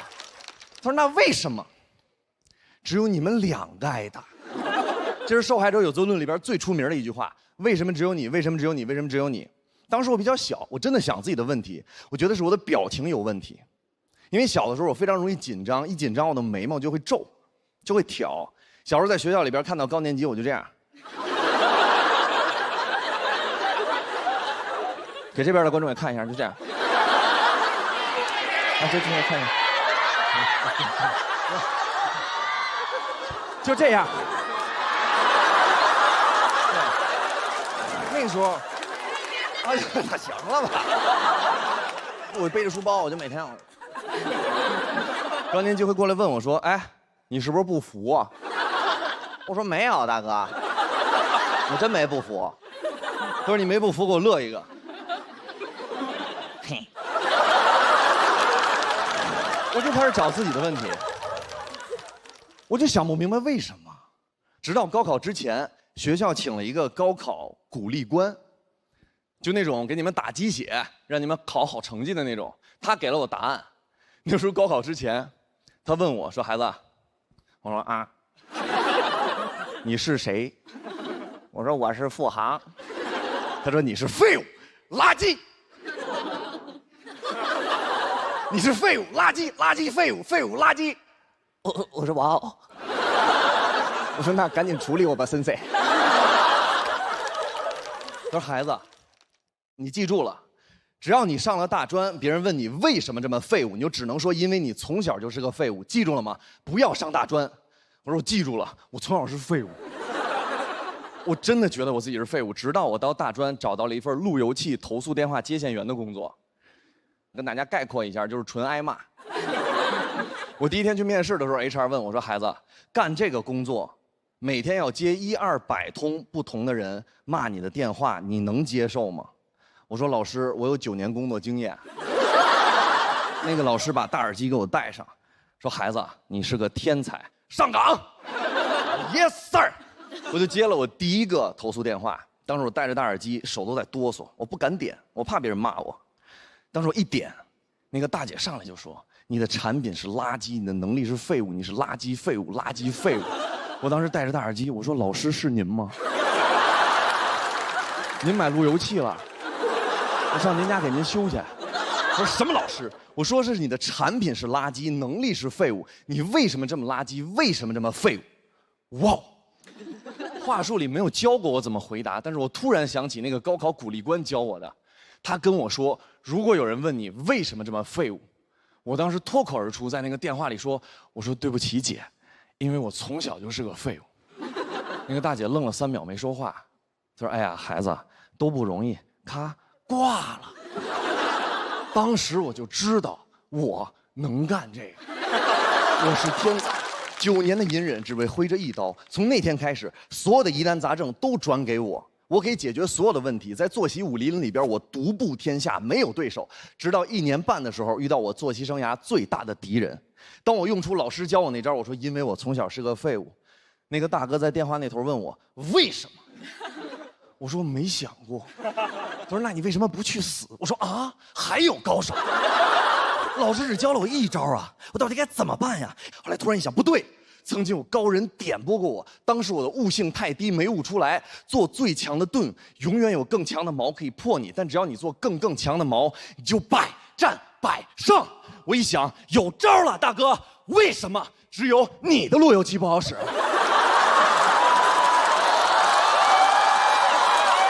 ？Why? Tell me why?